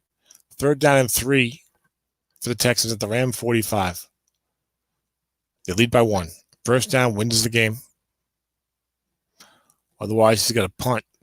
And Wayne's got a chance to come back with a field goal and win it, despite the questionable play call to go for 2 instead of tying the game at 27. Wayne's going to take his time with this defensive play call, and I don't blame him. 5 pass right, Jared Cook. Defense gets it incorrectly. There's a linebacker 4 there. Short gain on the white die. 17 yards for Cook. Was at a huge game. 10 catches, 143 yards. And that's going to be all she wrote. Paul's going to take a knee. Tim Bollier reminding us, as I asked for his input there, he would have kicked. You missed a 2-point conversion, you may not get the ball back with enough time to get a field goal attempt. If you make it, you take the lead and you force the Texans into a 4th down offense. If you tie it, they have to be more careful. Yeah, I agree 100%. Didn't like the options that would be presented. There's just not enough benefit. Even if you, like you said, even if you make the 2, where's the big benefit there? It's like there was 8 seconds left to win the game. So there we have it. A controversial decision there at the end. A great game. 27-26. Houston Texans 9-7. Upset the 14-2 Rams. Rams went for 2 twice and failed both times. Now you can't say, yeah, go big or go home. Well, he tried to go big and it didn't work out, so then he went. Now he's going home. I don't know, but I guess Zeb is listening. You on the? Do you want to be added to the stream, Zeb? Do you want to talk or no? You there, Zeb? Hello, Tom. Boy, that was something, huh? It was. What'd you think of that? I'm not one to criticize Wayne's coaching. I mean, he's done a great job this year. I was surprised. Yeah, I know what you mean. It's hard. I look at it. I guess I look at the personnel, and I was surprised he gave it to Eckler. I hear. Yeah, no, I agree. Like it's so hard. Like I'm so opinionated. Zeb. Without thinking, unfortunately, I'll give my opinion on draft things and on trades and on play culture in the game, and I certainly don't have the most success in these leagues. And you're right. You have guys who do a great job coaching, and it's like, hey, you got to trust that the guy knows what he's doing. And he's done a great job. But I think in that situation, if it is with 3.5 minutes left or whatever, there, if he makes it and goes up one, it's like this, 22 seconds left, and he pretty much wins the game. Now he has to stop Paul. Tim made a good point. That if he kicks the extra point, Paul might be a little more conservative in offense. If he kicks the extra point, Paul might punt it, right? Right. If he makes the 2-point conversion. I would say the exact same thing. Yeah, that particular aspect of it didn't cross my mind, but it makes 100% sense. I mean, if you kick the extra point, you could stop Paul and get the ball back and have a chance to win the game yourself with the field goal. If you do take the lead, then Paul is pretty much forced into a 4-down situation. And man, with that offense, I mean, Drew Brees hardly misses on the flat passes, and then you've got Kerryon Johnson. It's can be really tough to stop him, as Wayne found out in a do or die 3rd and short situations. Yeah, and Paul's offense did a good job all night. Now, how much of the game did you get to listen to / watch, Zeb? The whole second half. So it was a nice comeback by Wayne. It was a great comeback, but and then also that interesting decision, 4th and 2 from his own 33, late third quarter. He was down 20-13. I actually thought he might go for it there. Okay. That surprises me less than going for the 2-point conversion. Well, yeah. Well, the 2-point conversion was a shock, I think. So I agree with the surprising less. I guess I think of Wayne as a little more conventional. I played against him for a long time now. I played against him probably about 15 years, at least, going back to the early versions. He was in Snarl, and we were in. Well, I guess maybe he's been in SOMIFA for the whole time. I guess he was there before me. But so let's just view them separately. That 4th and 2, his own 33, late third quarter.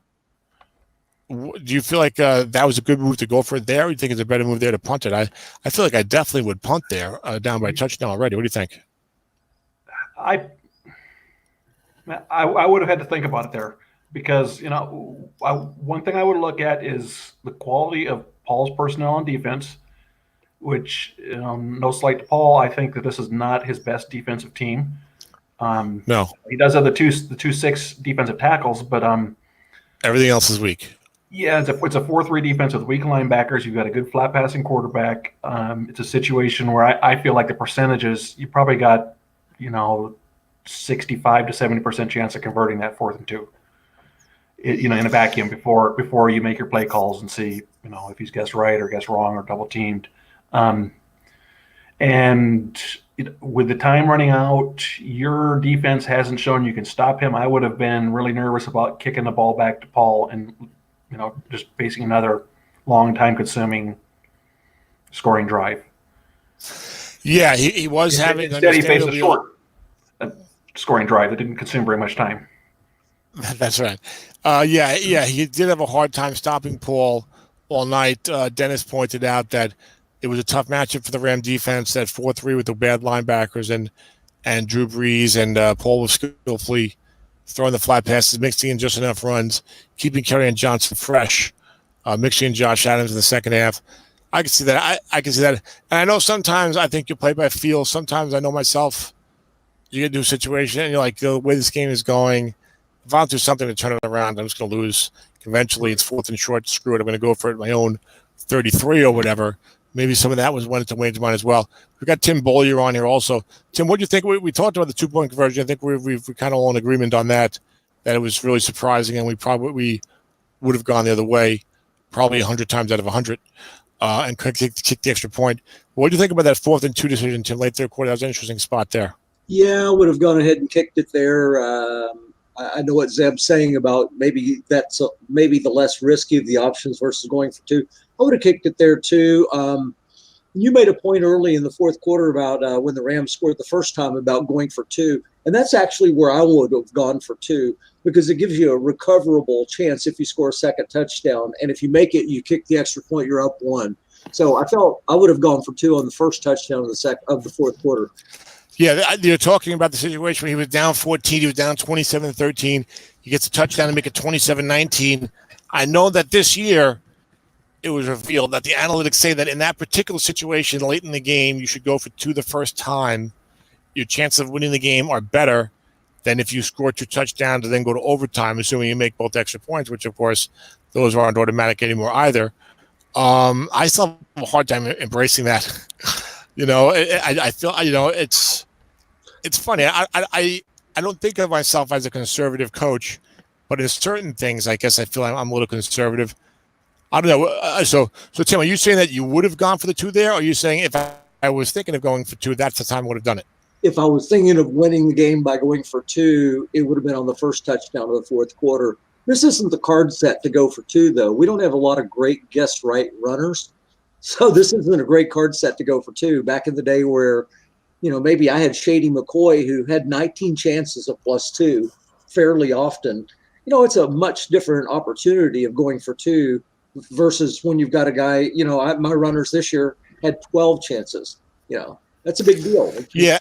Yeah, I feel like I just could be totally wrong. I'm just speculating, but we're going by feel. But it kind of feels like going for 2 is just harder in strat than the NFL, because the NFL, like those quick passes near the end zone aren't always that hard. Maybe I'm wrong about that. Zeb, what do you think about 2 things? Do you buy into that analytical argument, and would you try to go for 2 if you're down 14 and get a touchdown? Let's say about 10 minutes to go in the game. Number 1. And then number 2, is it harder to go for 2, to convert for 2 in strat in this environment than in the NFL? Well, you bring up a good point in that the analytic studies you cited are based on the NFL. They're not based on Stratomatic. Strat. And that's excellent. And and not only that, those are based on league-wide numbers. Even in the NFL, yes. If you have a team that's not good at getting short yardage, I don't think that's necessarily a good play. So as far as me personally, that's not my style. I certainly would have just kicked the field goal and probably played for overtime. Kick the extra point, you mean? One thing that I thought was kind of interesting, which surprised me, is that Wayne, and you didn't comment on it, I think you probably noticed it, though, he was in a shotgun formation on that 2-point conversion. Yeah, I saw that. Which then limits you to running a line buck if you want to run the ball, which is going straight into the teeth of those double sixes. I would have, if he was going to go for 2, I would have preferred to see the quarterback under center and not telegraph to Paul where the run is coming if it's going to come. I did that. That's true, because you're also getting very little benefit, because it's just all it is a -1 on the pass rush in a situation where he's not really coming after your quarterback and getting all the bonuses of the linebacker blitzing as well. Yeah, and I'm not scared of what Paul's bringing anyways in that situation. Exactly. Yep. Yeah. Tim, you gonna say something? I was just gonna say I did that yesterday in our game with Zeb. Last play from scrimmage of the first half, I went into shotgun. I was like, I didn't want to be in shotgun here. I'd rather have Coleman's end run ability guess wrong if I'm just going to run a play to hope to get a touchdown and not risk a sack or an interception. But I went in shotgun. As soon as I did it, I was like, that wasn't really the play. Notice there's 8 possessions each for both teams, 4 touchdowns each. Very even game. Yeah, and 8 possessions is a fairly low number. Unless Zeb is coaching. Although now Zeb's going down. Now it's downfield Zeb. He was setting us up for 17 years of linebuck, and now he's taking advantage with play action and catching people off guard. So it was all a ruse for the last 17 years, Zeb. Is that right? Again, some of that is personnel based. When I'm against Tim's team, for one, he's starting with a 3-4, so he's only got 3 down linemen, and he's also got, it's easier for him to double up those flats. So in that particular matchup, I felt like the downfield passing was maybe you may have seen more of that than you would if, say, I was playing Paul against the 4-3 with the weak linebackers. Hey, can I bring up a point about the end of the game yesterday? It was a great, actually, ending for me in that it ended up being a lot of fun stuff going on that makes you really think about how do I play the last few seconds of this game. When I got down to the 37-yard line, here's my thinking. At this point, I'm 2 through 7 on the field goal attempt. I realized 1 out of 6 that's right. will kick me out of range. But at this point, if I run another play, and it's going to be the same situation, I can't afford to call my timeout. That takes me out of forcing Zeb into a possible punt.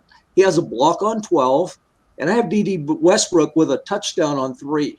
Those are things I want to keep in play. If I can make a field goal as soon as possible, he has to punt if it's 4th down with 8 seconds left. But if it's 1 second left, he doesn't. 8 seconds left, I've got the block punt. I've got the punt return touchdown, and the fact I get 1 play from scrimmage if nothing great happens. So anyway, that was my logic in that. I felt like I was at basically the last play I could run by spiking the ball, because an onside kickoff would have added 1 more tick off the clock it would have taken. And anyway, that was the last play I could do to make Zeb punt with 8 seconds left. So anyway, that's you had a lot of things in your head there where you were feeling like, well, look, when you're in desperation time, and obviously you're down 10 with 37 seconds left. That's pretty desperate. I guess you're trying to think of things a certain way. I guess I didn't think it through to that extent. I just felt like you needed 2 scores, 2-7. But I like you said, you just like, look, I need a miracle here anyway.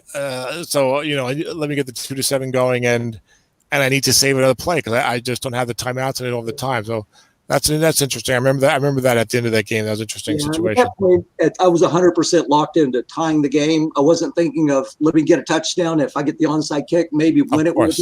Yeah, no, I was just, if I could possibly, when you're down 17 with like 1:45 left, and you have a chance to be down 7 with 3 timeouts and 37 seconds. Wow, this is a great opportunity if you can make this field goal. So anyway, yeah, sure, absolutely. And we've got the playoffs set up now for the semifinals. So it's going to be, let's see, according to what Ed's got here, Houston was the 11 seed and Seattle was the 10 seed. You got the semifinals that both these teams were in the mini playoffs. So there's nothing wrong with making the mini playoffs, that's for sure. Of course, it's Paul and Dennis, which were the best coaches around. So let's see, we've got the Giants and your Cowboys are the surviving top seeds. So it's going to be Paul Mankwitz's Texans heading to the Meadowlands to take on the Giants. That'll be an interesting matchup because Joe plays a 4-3. Joe's got a really good defense. He's got Luke Kuechly with that linebacker 6. Joe's a very solid all-around coach, and likes to play balanced offense as well. So I think he'll do a good job against Paul. Paul's got more championship experience, but Joe's gotten close in a lot of other leagues. Zeb, Joe's always in like the semifinals or the Super Bowl in Dennis's like single season leagues, the battle royales and the summer sprints. And he's a real good coach. It might be time for him to break through here. That'll be interesting to see what happens. And then you got Dennis, of course, with Russell Wilson and Mark Ingram and his team going to Dallas. That's going to be that's a marquee matchup. Crowley versus Zeb Strong. Yep, looks like the Rams beat the Texans 20-17 in Week 3. So I haven't looked at the league file recently. It seemed to me that the Rams won a lot of close games, and if you were to look at his overall plus minus in terms of point differential, was he a 14-2 team based on point differential, or did he win a lot of close games? Well, I'm looking right now. He actually had a good point differential. He was his defense was phenomenal. He gave 274 points. He was plus 114 for the season. Actually, that was even though it looks like it's a lot more than I would have thought. Even though he had a 42-7 game, most of the other games looked like they were fairly close. I mean, 27-24, 27-13, 27. Most of these games were like of the 10-point variety. It looks like. If I'm looking for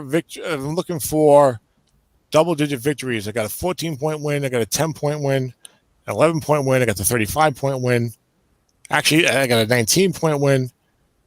He did have a lot of victories in double digits. He did put the hurt on a lot of people. He did. He absolutely did. And Tim, you saying someone was 2017? I think you had the wrong matchup there. What? You talking about Texans, Rams? Yeah, the they game met. I just played. I got you. Okay. Yeah, week 3. And looking forward to let's see if the Texans play the Giants. Because that's going to be the semifinal. No, they did not. Zeb, did you and Dennis play this year? We did play, and I was lucky to win. 27-24, way back in week 6.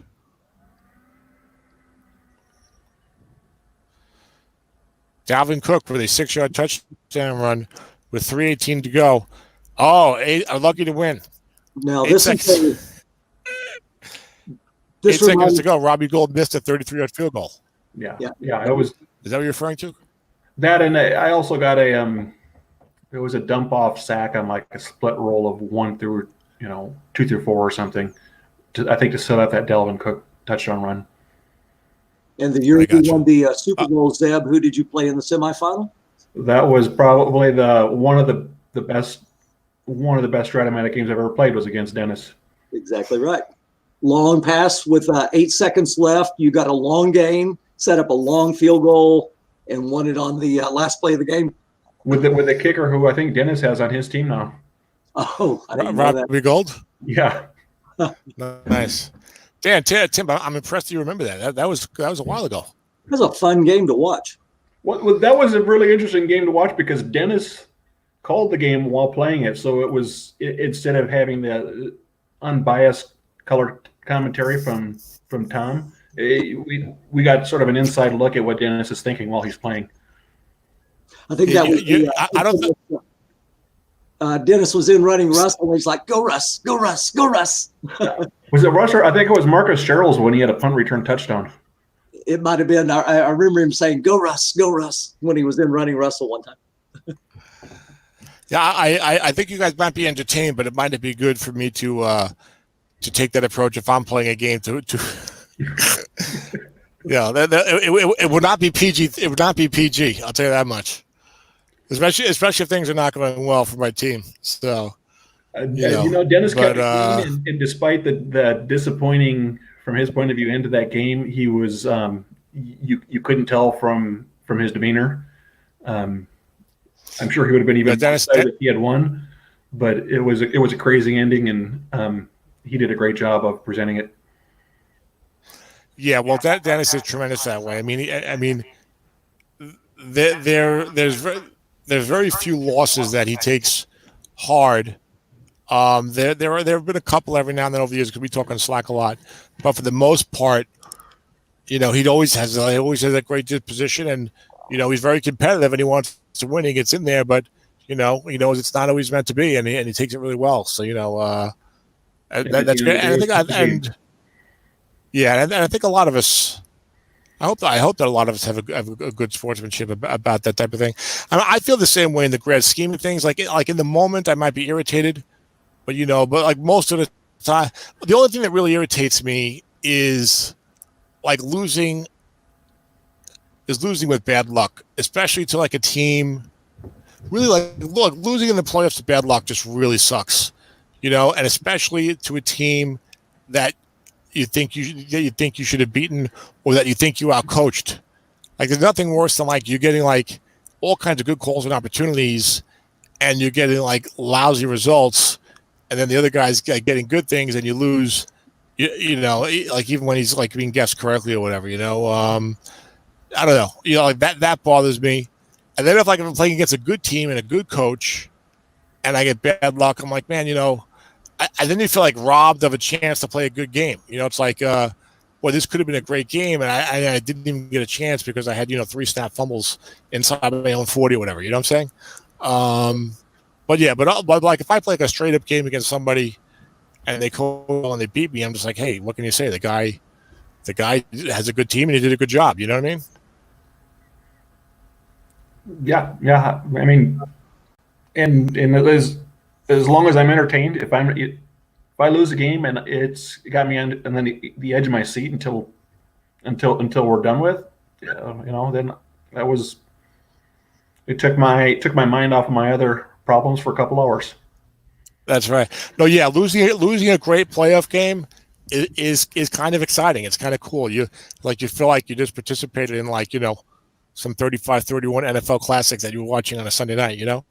Well, let me ask you two guys. Are there certain types of let's just say postseason losses and forget regular season?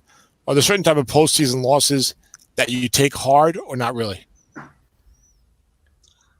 I kind of enjoy just the competition of it, and I realize once you get into that point, you're looking at like a 16 game measure of a team. I'm a 12-4 team. I'm a 9-7 team. Pulling it down to one game, you never know what you're going to get, and that's why I'm just getting into the playoff tournament's great because you look at we've got a couple of people that were in the mini playoffs now in the Final Four. So absolutely, Zeb, is there any type of postseason loss that you'll take pretty hard or not really? Probably the one loss that I take the most hardest, and I don't think it was a postseason loss, was against Ron Martin years and years and years ago. And what kind of sticks in my craw is that I would say I was kind of new to playing online, and it was late in the game, and I was feeling a little bit of pressure. I was about midfield, and I was punting to Ron in a tie game with maybe 4 or 5 minutes to go, and I wanted to punt out of bounds, and I accidentally clicked to fake a punt. Oh. And Ron, of course, if I had converted, I wouldn't have complained one bit. But it wasn't what I wanted to do. Ron went on to win that game by a field goal, and so I kind of feel that the coach let the team down there. So I'm gathering up the fake punt was not successful. No, it wasn't successful. Okay, that's interesting. Yeah. I don't know. It's an interesting thing.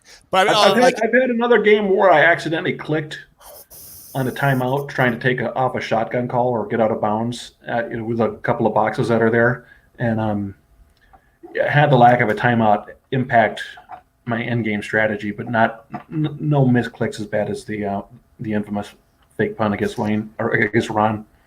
It's funny to me that we seem to have a lot of guys accidentally clicking on the timeout, and it only happened to me once. It happened sometime in the last 7 or 8 months, like the first time ever.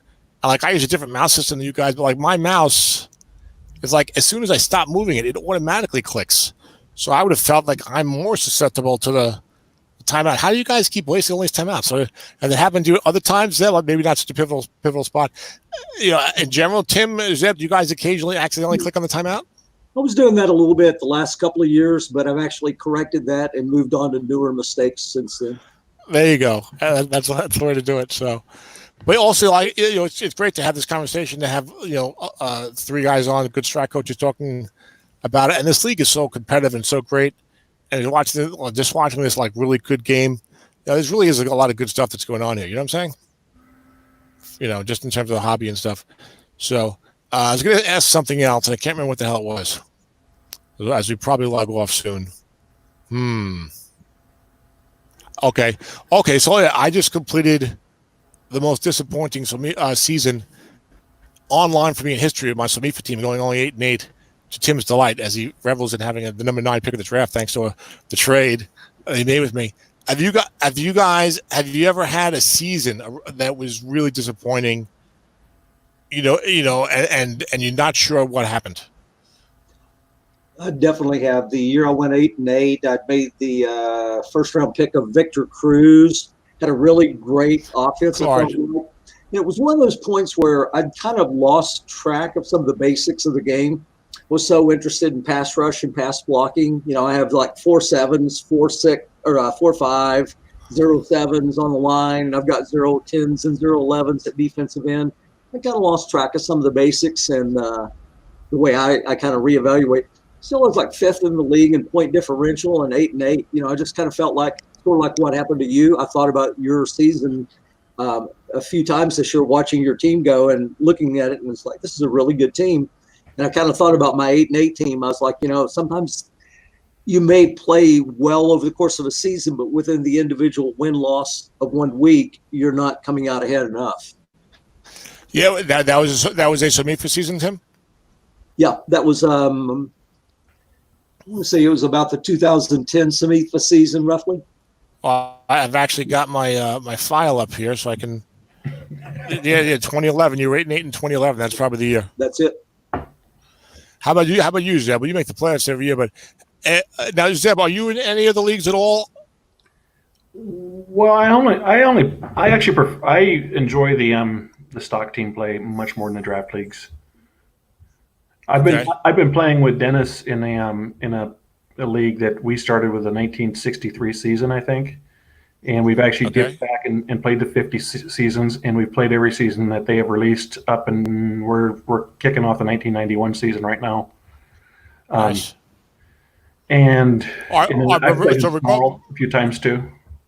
Yeah, I used to play in Snarl. So regardless, stock team, draft team, can you think of, have you ever had a season where you were like really disappointed with a team and you just weren't sure what the hell happened? I've had a couple seasons that were a struggle. One team that jumps out to me is the 1978 Rams, and not just but the whole 1978 season in general is littered with penalties. I think it has more penalties than any other season Strat has put out, and that made that season really frustrating. First year of the new pass blocking rules.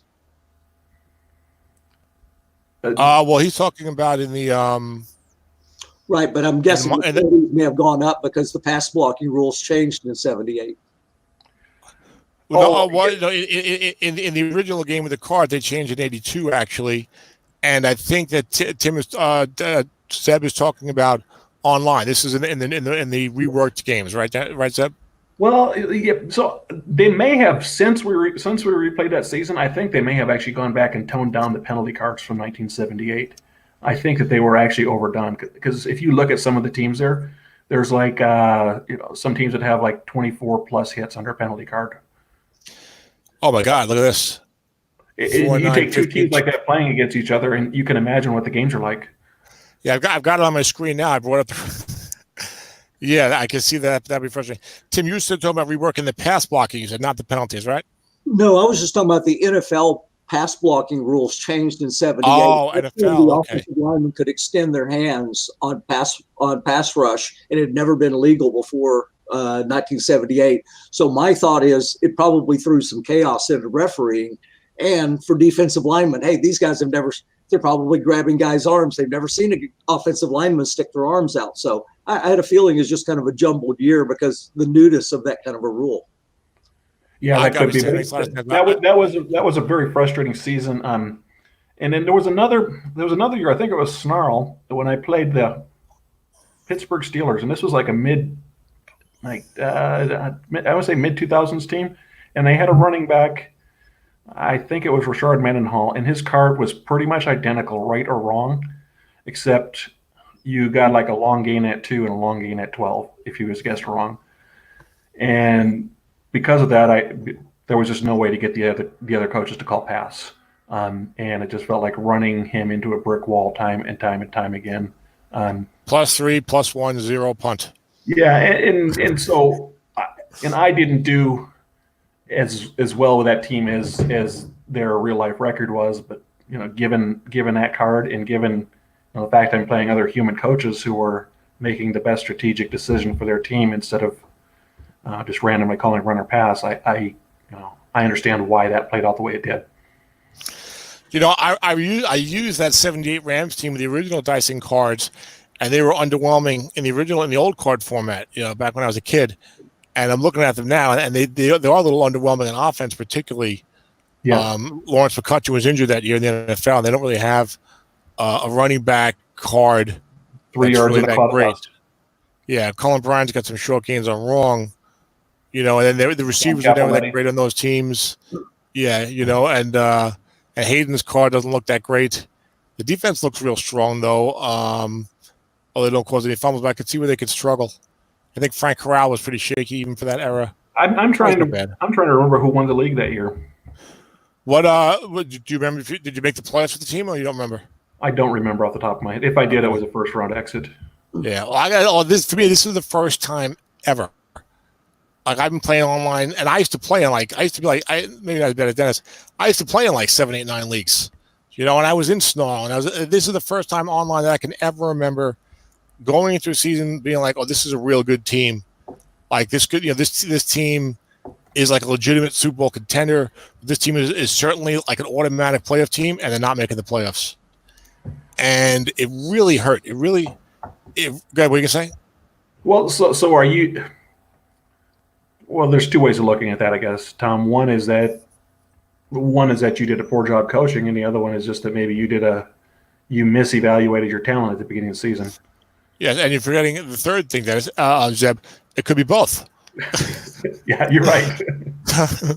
But well, I think, and you definitely put some bulletin board material up on the locker rooms for a lot of us other coaches in the league. Who, me? Oh, sure. And your pregame, your preseason shows. Yes, absolutely. So the I would say I always if I fail, I always look to myself first, right? And there was a couple of key spots in the first half of this season where I had like a big moment in the fourth quarter. One was against Jay and one was against Dennis, right? And old me, it's funny because it's like in the modern leagues, Tim remembers this, in the modern leagues, I'm known for being Mr. Pass Happy, okay?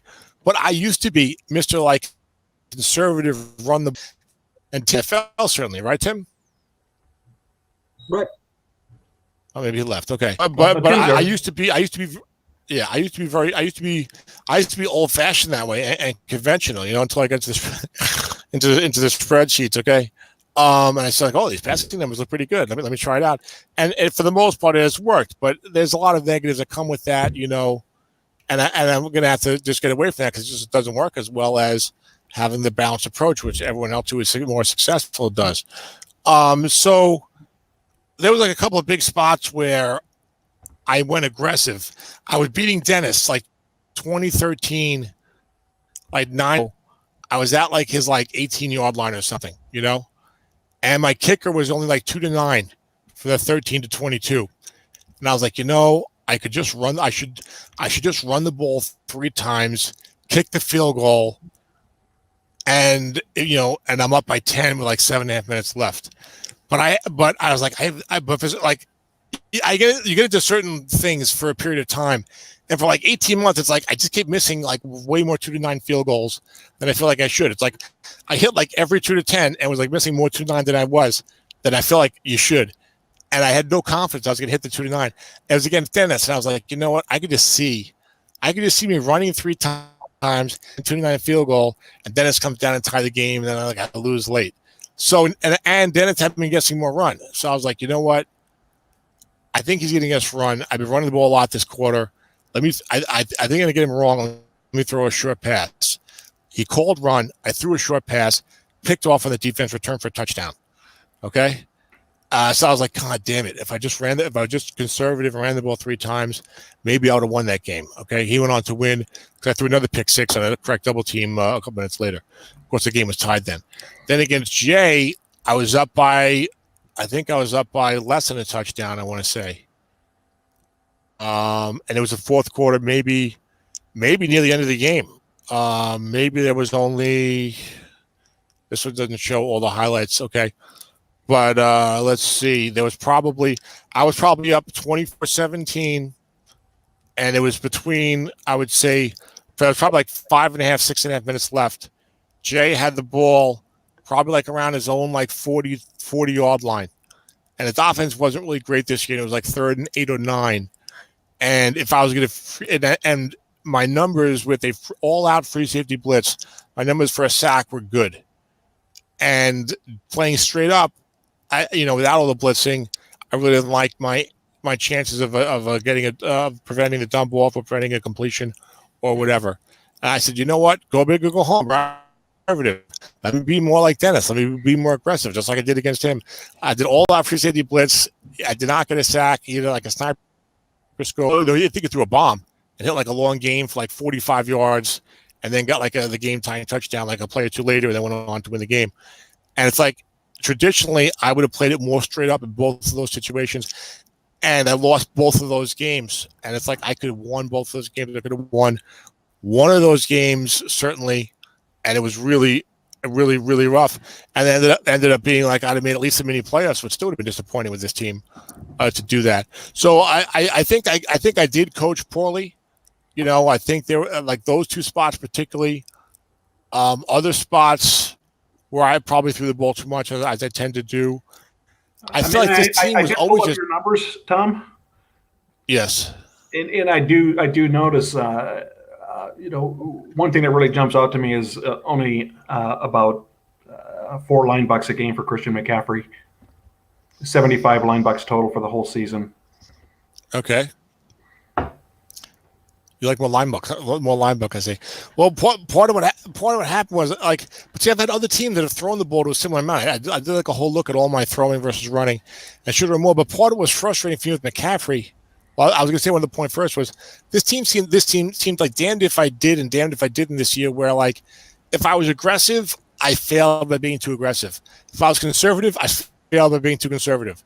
The underlying theme was failure. So it's like I would be like, all right, let me play conservative, let me run, and like I would go 3 and out and punt with like 5 minutes left. It's like, all right, let me be aggressive, let me try to make it happen, and I would like throw an interception or something. And I was like, it's like whatever decision I made, it was the wrong decision.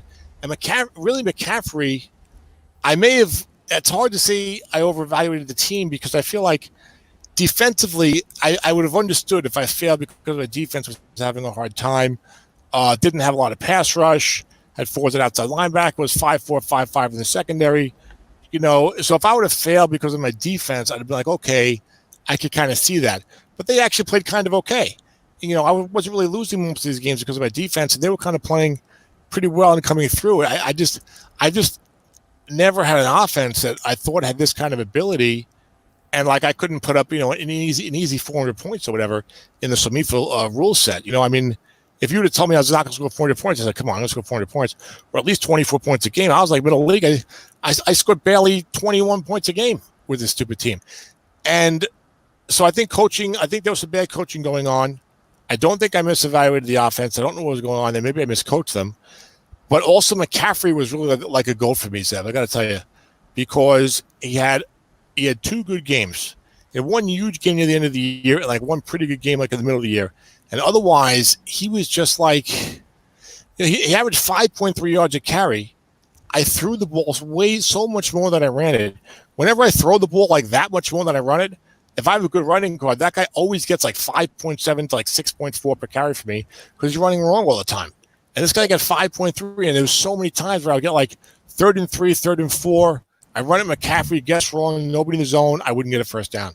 And it was over and over and over again with this guy until I like lost confidence in him, and it got to be like, I know I'm supposed to call the best plays. The dice have no memory, but you get to like the second half of the season, it's like this guy's just not getting the job done for me. And then Frank Gore too, I know he doesn't have a great card. He had a decent card. He only averaged 3.8 a carry for me. And I wasn't always using him in short yardage because not even that good gets right. And I was just like, why? I was just like, I could not just not get good running rolls with these guys. And so I think McCaffrey was only guessed right 20% of the time, or under 20% of the time on his runs. And at 5.3, and not only that, Zeb, he put up numbers. He got a lot of good stats in meaningless times. Like I would get the ball like 30 seconds left, my own 20-yard line. I'd run him 3 times trying to pop a long gain, and he'd get 3 carries for 24 yards. So it looks good, right? Or like late in the game, I'd run him a couple of times, and he'd get 3 carries for 24 yards. So it looks good, but it's not really helping me win. You know what I'm saying? It's like when I needed him to, he just was not.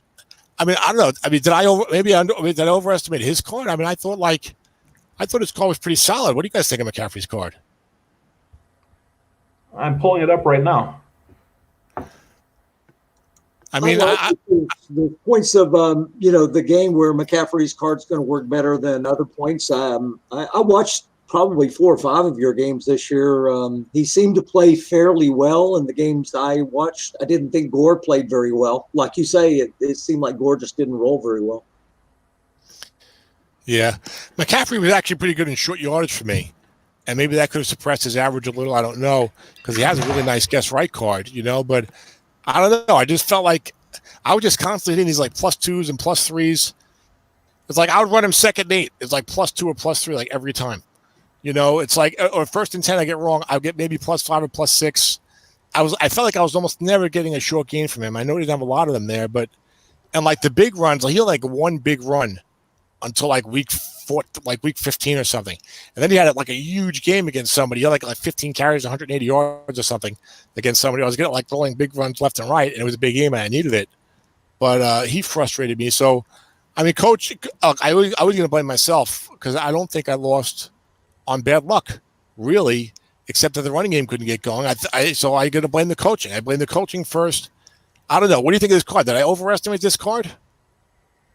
I thought it was a pretty solid card that I could definitely have no problems with, considering I have a very dangerous passing attack and a pretty good line. Is that what do you think? I mean, it looks like a card that you can win with. I mean, I'd take this over Saquon Barkley, who wound up having more yards, but when you're talking about empty yards, that's sort of what it sounds like to me.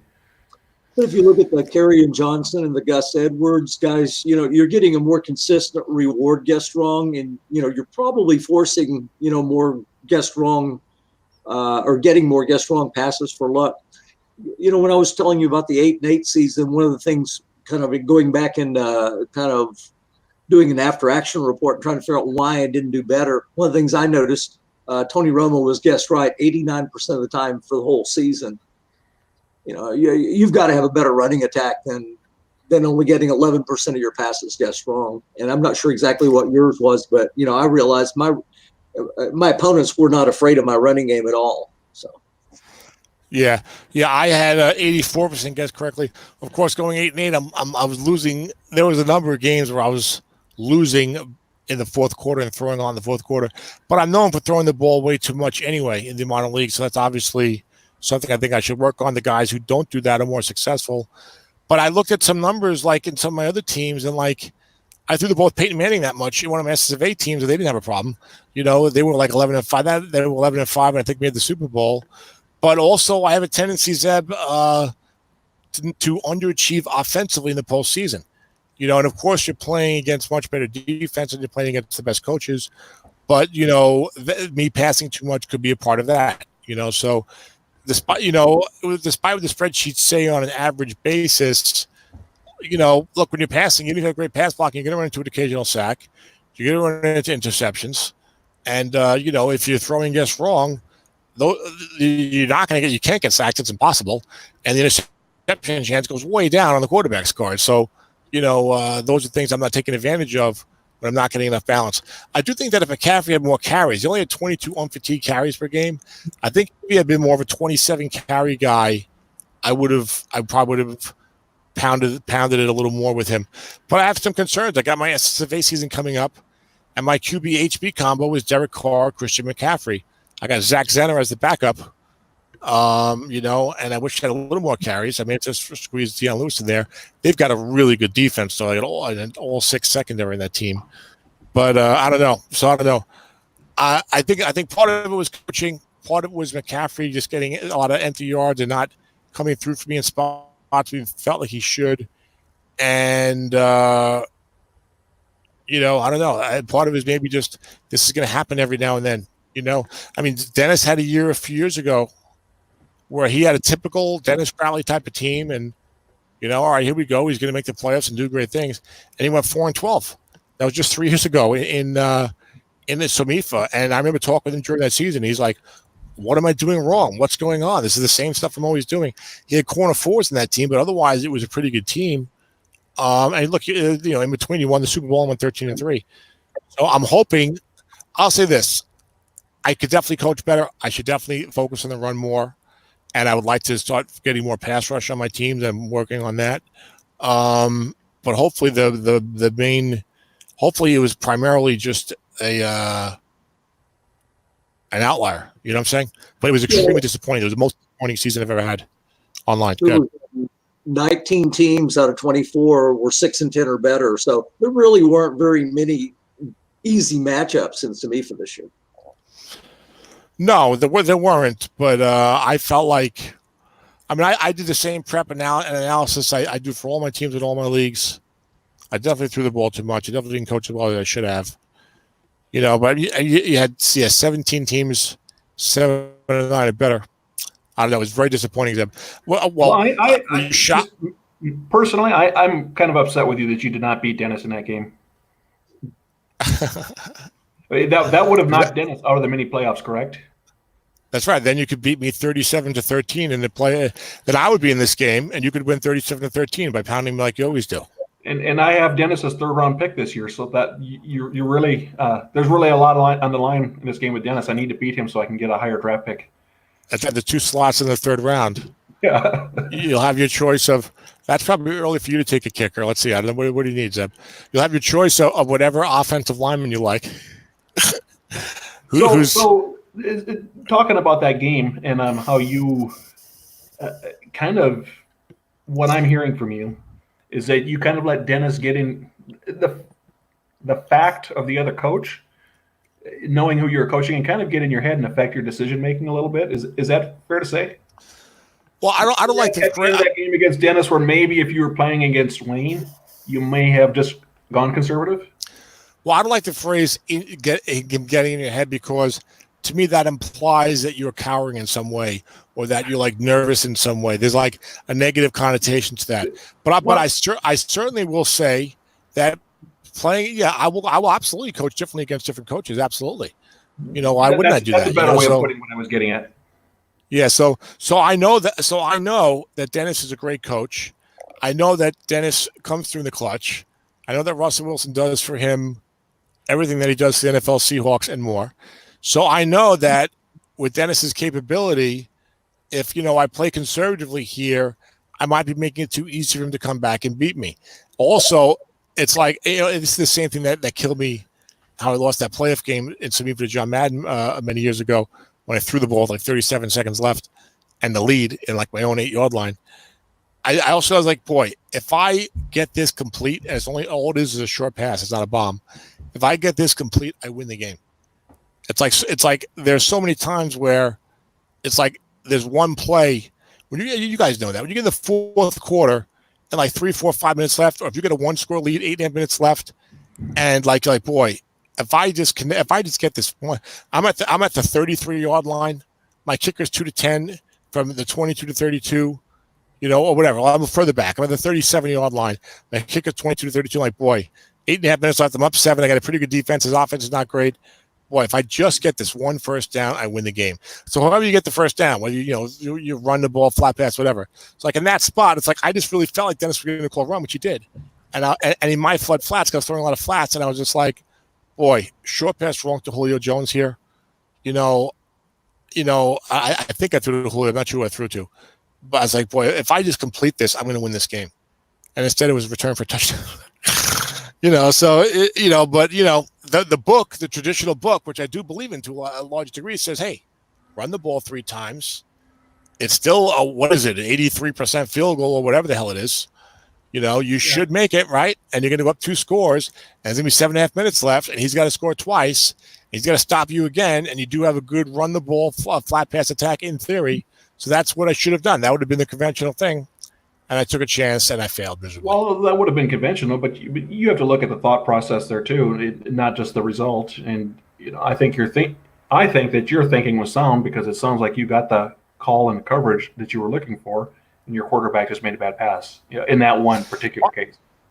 Yeah, I think he did have 4 men there. I think I was anticipating 3, but it was bad. But yeah, it was a very, very tough year, and I would say it's interesting. I don't mind saying this, even though it's funny, Zeb, like earlier you said, well, in the end, it is just a game.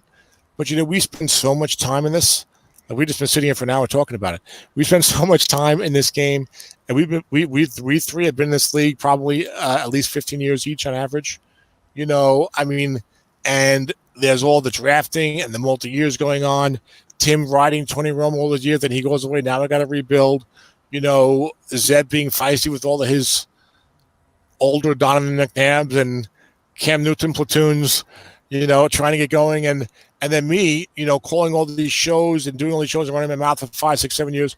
So like it is a game, but we're so involved in it that in some ways it's more than a game.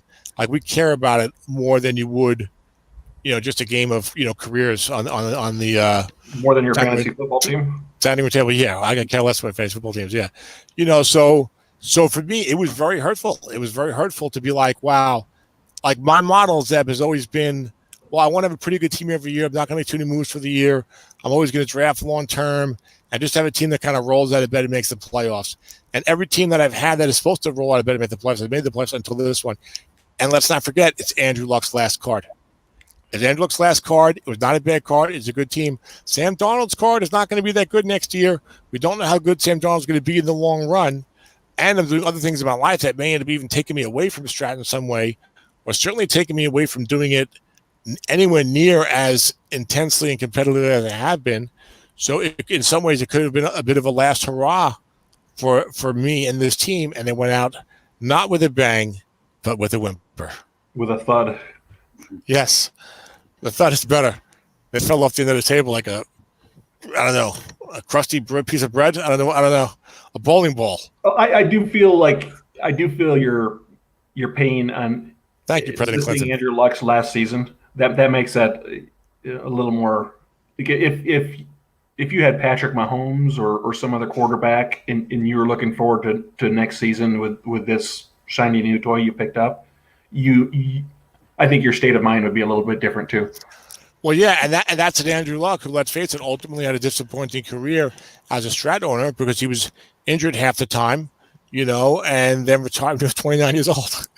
So that's not what I think any of us were predicting when he was coming into the NFL. And I was talking about that when you talked about Mahomes. It was amazing. I was talking about at the end of the game yesterday with Tim. I mean, Tim drafts Mahomes last year, and a lot of us liked Mahomes. Zeb, you took him over to Deshaun Watson. Remember, I said I didn't have a problem with that. I was intrigued by Mahomes with Andy Reid. Even a staunch Mahomes supporter was probably not projecting 50 touchdowns and an MVP in his first full season as a quarterback, right? So Tim was like, wow, I got this great Mahomes card. Now what do I do? So Tim, my impression was like that okay, let me try and do enough to make sure this team gets in the playoffs this year in terms of my moves, but I'm not going to go guns blazing for the year because I do have this young quarterback who's supposed to be great for the long term. Was that your approach this year, or what was your approach this year? Yeah, I pretty much the first 3 rounds of the draft almost always are looking long term, but yeah, I felt like I spent a 7th round to pick up Chris Long to improve a little at defensive end, 6th rounder to get Matt Bryant. I probably reached a little bit in the early 4th to pick up Michael Davis, so I'd have a cornerback 4. But other than that, yeah, I didn't really look at the current season a lot. And obviously, sitting in the early 2nd round, Kerryon Johnson and Gus Edwards were sitting there. And I took Marcus Davenport, and I'm obviously happy with that. I love Davenport. So, yeah, my focus was still long term. I feel like it will maybe change a little bit this coming year. It won't mean I'll change my philosophy in the early rounds, but I'm more interested in picking up a running back. I didn't really invest at running back this year. I knew I had a below average running back situation, but I didn't really want to reach for one this year. I had several rated highly on my board last year, but not as highly as Davenport. Yeah, he's a very talented guy, and the defensive ends will generally do more for long term than the running backs, depending on the back, of course. But yeah, I understand that. I was just curious about your mindset. But and like Zeb was saying, you've got Mahomes, so it's like I was thinking at the end of the game. Okay, you lost that game. The game was close for very close for 3 quarters. You got a lot of bad breaks in that game. I felt, you had a lot of long pass matchups, particularly to Blake Jarwin, and it's like every single one. I think you only one bomb that way. Like every single other one was like a sack or an interception, and it's like, boy, he should have got he shouldn't be getting those as often, and should maybe get 1 or 2 hits here. Would have been more what I would have expected.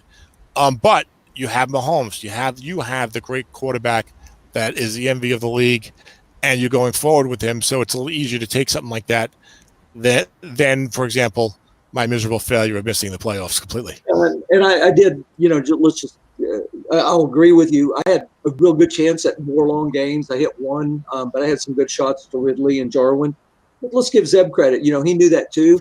He's going Absolutely. He's keeping me to fewer first downs. He's not going to allow me to have a 30 first down, 36-minute time of possession game. He's got a good pass rush, and he did correctly double team the only 5 defender guarding any of my guys and got a pick 6. So, you know, he made a lot of big moves. But, yeah, I could have hit a couple more long games. I didn't roll well on those, but they're high-risk plays. So. Yeah, no, yeah, absolutely. No. That was an interesting game. No, I'm not certainly not taking anything away from Zeb. I mean, Zeb, I think you're a great coach. You know, but both things can be true, right? It can be true that Zeb was a great coach, he did a great job, but that you also probably should have gotten a couple more hits, you know what I'm saying? And maybe a couple of fewer bad outcomes, you know what I'm saying? So I believe, and I don't have it in front of me, I actually usually track this when I'm playing against somebody else. I believe Tim targeted Blake Jarwin like 16 times in that game, and he completed a grand total of 1 passes to Blake Jarwin. I can look that up, I believe. What's that? So I think I can look part of that up. I may not have the targets because it'll only show the non-sacks, but it'll show how many times I threw to him in the game by doing a search real quick. Well, I think a couple of them turned into dump-offs as well. So I think you got completions to other people, but it was just, to me, kind of ironic that you know, there were so many plays looking for Jarwin and you know, especially with Mahomes at quarterback and a 4 defender who was only actually defending him half the time. I can completely agree. I was shocked that you didn't complete more passes to him. Zeb, it sounds like you're saying 1 for 16, a little low. Well, that wasn't really a 1 for 6. Like I say, there was some dump offs mixing there too. Yeah, so like 4 or 5 for 16. Yeah, just as far as final stats, he had 1 for 7 on long passes and 0 for 4 short, 0 for 1 flat. And you're right, there's at least a couple of sacks and dump offs added into there. But so back, circling back to something Tom was saying about being disappointed with your particular offensive performance overall. I think we talked about this at the beginning of the season. Looking at the number of what I felt was like higher than normal, above average quarterback cards in the card set and some pretty good running back cards too, I was expecting to see a significant jump in terms of points per game in SOMIFA. And just as I look at the league standings that Ed has, and he actually posts the average points per game per quarter, I didn't see any jump in that at all. And so I don't know if I misread those, you know, the strength of the cards this year, or if defensive coaching just got better. But I mean, I'm seeing average scores of 21, 22.2, 22.9, and 20.9 points per game. I watched that all year too, Zeb. You know, another thing I was wondering is if coaches are running longer drives and just taking more time to score. Like in the game we just watched, there's only 8 possessions each for the game. Especially with the with no sacks, and I mean with no penalties, and with, I think, fewer sacks in average, or fewer sacks in real life. That's probably accurate analysis, Tim. Yeah, those were both excellent points. You know, I started working on that stat file thing I do for the leagues that I show up in the shows, and I didn't finish it for SOMIFA. I'll try to get around to it, so at least it could be up on the website. But yeah, it's interesting because you had, if this is accurate, I think it is. You had like 12 teams averaged 23 points or more. There was like a broad spread here. It looks like, so like the league average was, I got 21.7 here. I don't know if that's correct or not. Is that what Ed has? That's right. Ed has it broken down by quarter, not for the whole season. But okay, that seems like that's right in the middle of the ranges. I had 21.7, but a lot of guys here from like 23 to 26, and then like more of a drop off on the lower end. More guys from 18 and below on the low end. Interesting. I don't know, but yeah, I remember you saying that early in the season, Zeb. But I don't know. I don't know why things play out certain ways. Like Tim said, you know, maybe the longer drives, like the flat passing card did seem really good. I don't know. I don't know. But anyway, I'm gonna have to run, guys. I had a good time talking, and I'm gonna get this up and out. But I gotta eat something and try to go to bed at a reasonable hour, which I'm failing at. Could I ask you one more quick question, Tom? Absolutely. This pertains more to SSFA than SOMIFA, but I was just looking over the SSFA draft. I'm not in SSFA, but I was just curious. It's always interesting to me to see where players change, rise or fall from the spring leagues to the fall leagues. And I was actually surprised to see that you took DJ Moore early in the SSFA as well when someone like Cortland Sutton was still available.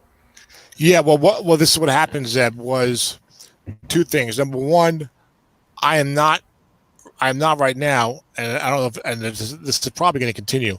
I'm not spending the time on Stroud like I was previously, like I was up until, let's say, 2 months ago. Okay. We talked about that. I knew that.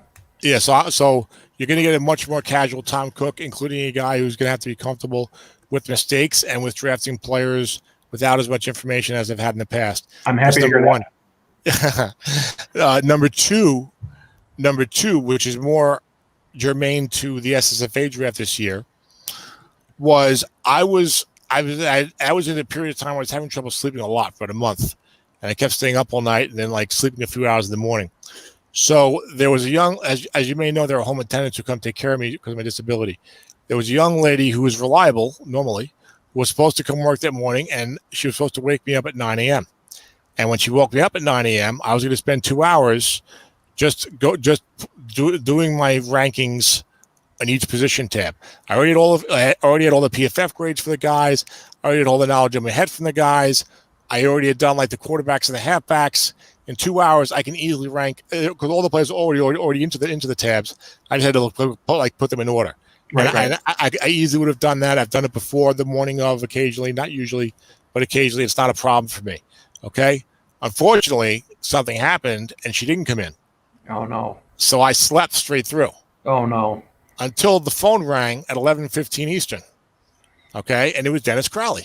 You're on the phone. Okay, so I'm sleeping. I hear the phone ring. So when I hear the phone ring, my brain's like, "Oh fuck!" Pardon me cursing. Okay, so I'm like, so she's not there. My wife was here, but I had not told her to wake me up. Okay, so I yell to my wife. She comes up. I'm like, what time is it? Because I had a blindfold over my eyes, which I can't take off myself, so I couldn't even see. I was like, what time is it? It's like 11:15. I grabbed the phone. I called Dennis back on the phone. Obviously, I know I'm late for the draft, and in my head, I'm like, great. I didn't even do any of my position rankings, but I know I'll draft good players anyway. So I called Dennis. I told him to tell Ed what happened. Ed said they would wait a few minutes. I was on the clock. It was number 14. I get online. I see who's gone. I did have time to consider Denzel Ward, all right, but I didn't have time. I literally had just woken up. My brain wasn't even like sharp yet. Okay, I think I had no second round pick.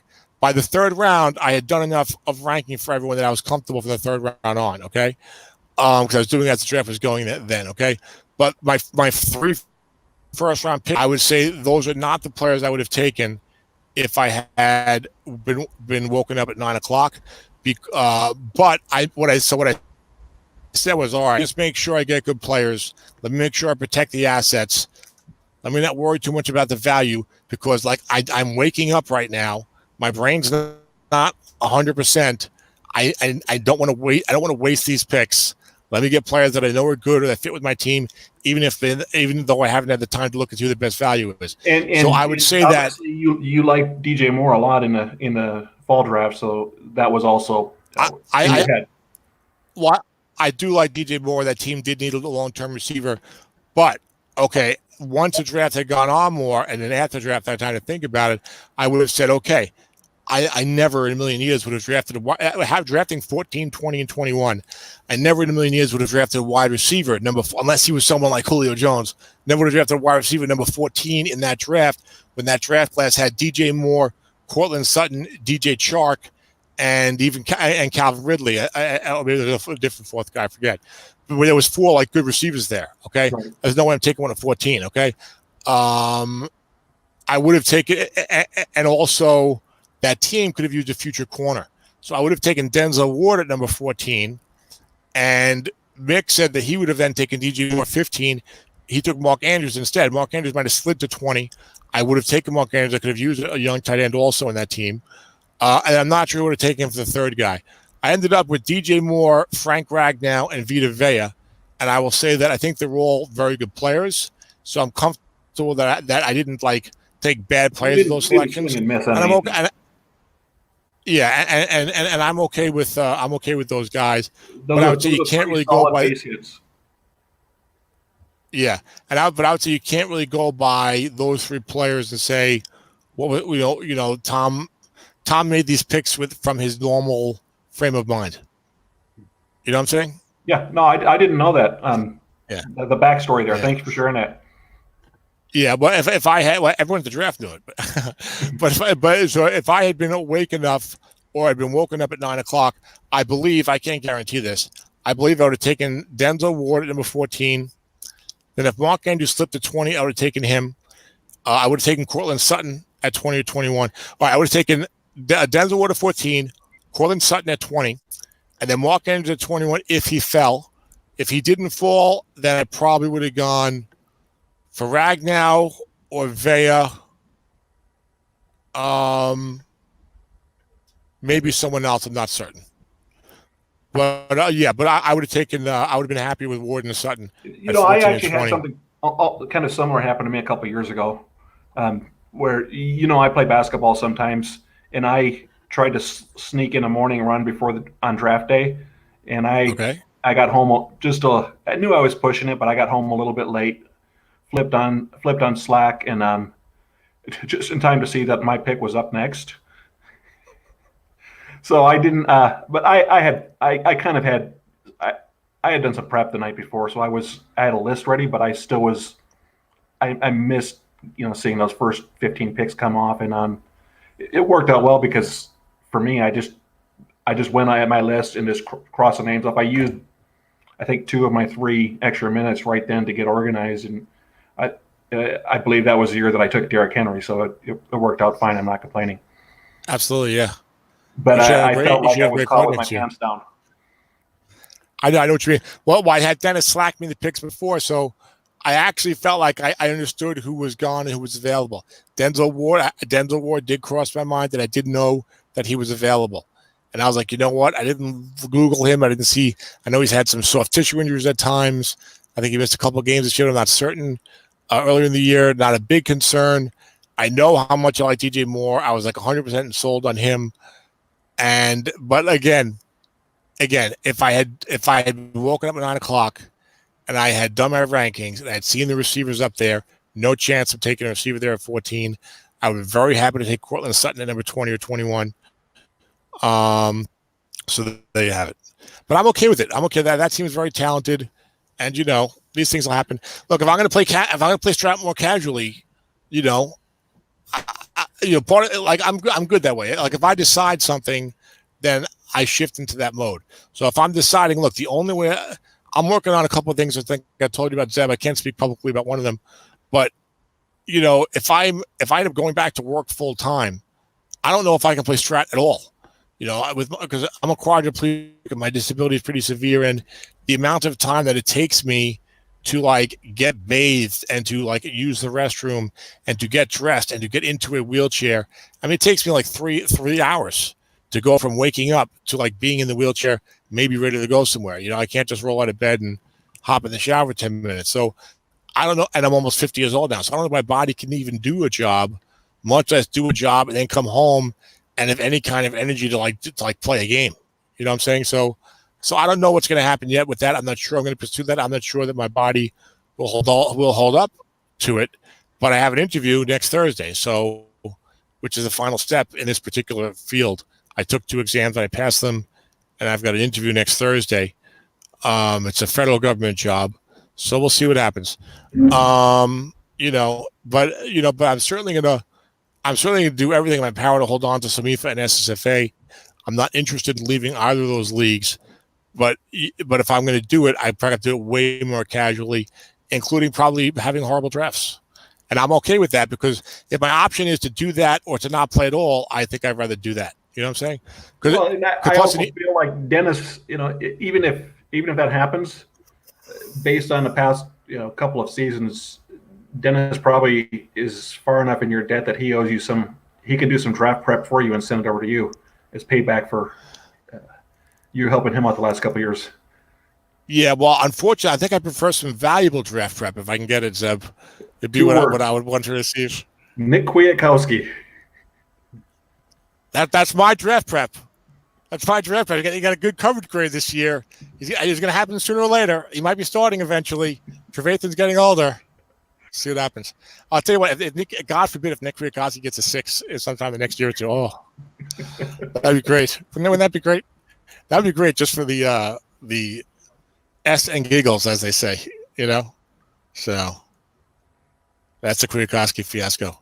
There's no way that he drafts Kwiatkowski that year if I didn't tell him, if I wasn't helping him out in the previous SFL draft, because that is not the type of guy Dennis drafts. Dennis doesn't draft a 4th-round backup inside linebacker who's not scheduled to start for the NFL team in the upcoming year. That is not the guy Dennis drafts in the 7th round. Dennis will draft someone, of course, who's scheduled to be a starter, or he likes to get the retreads, the veterans, or a guy to help for the year. He's not drafting Nick Kwiatkowski, backup inside linebacker, 4th-round NFL pick in the 7th round, unless I told the FDL that he was in. Thanks for bringing that up, though, stoking the flames, stoking the rivalry. Exactly. Well, there's no rivalry. That's running joke in the league. Say what, Tim? I said before Mitch Trubisky, Kwiatkowski was probably the best running joke in the league. So. Yeah, the key is you need Polish Chicago Bears. That's going to always stoke the fire, I think. It's a good thing we're not playing in the 1930s or 40s. Bronco Nagurski, who knows what would happen with Dennis and me with that one. So, all right, guys, I got to run. It was great talking. I enjoyed it, but I got to eat and do some other stuff. And this will be a good broadcast for people to stay on to. Nathan will have something to listen to when he's driving around for 7 hours, whatever the hell he's doing. Yeah, it was a long-winded broadcast. Thanks, Tom. Good to talk to you. Those are the only winded broadcasts I know how to do, Zeb. All right, guys, take care. Take care, Tim. Thanks for coming on. Good night. Yeah, it was fun. Talk to you guys later. Bye-bye. Night, Tim.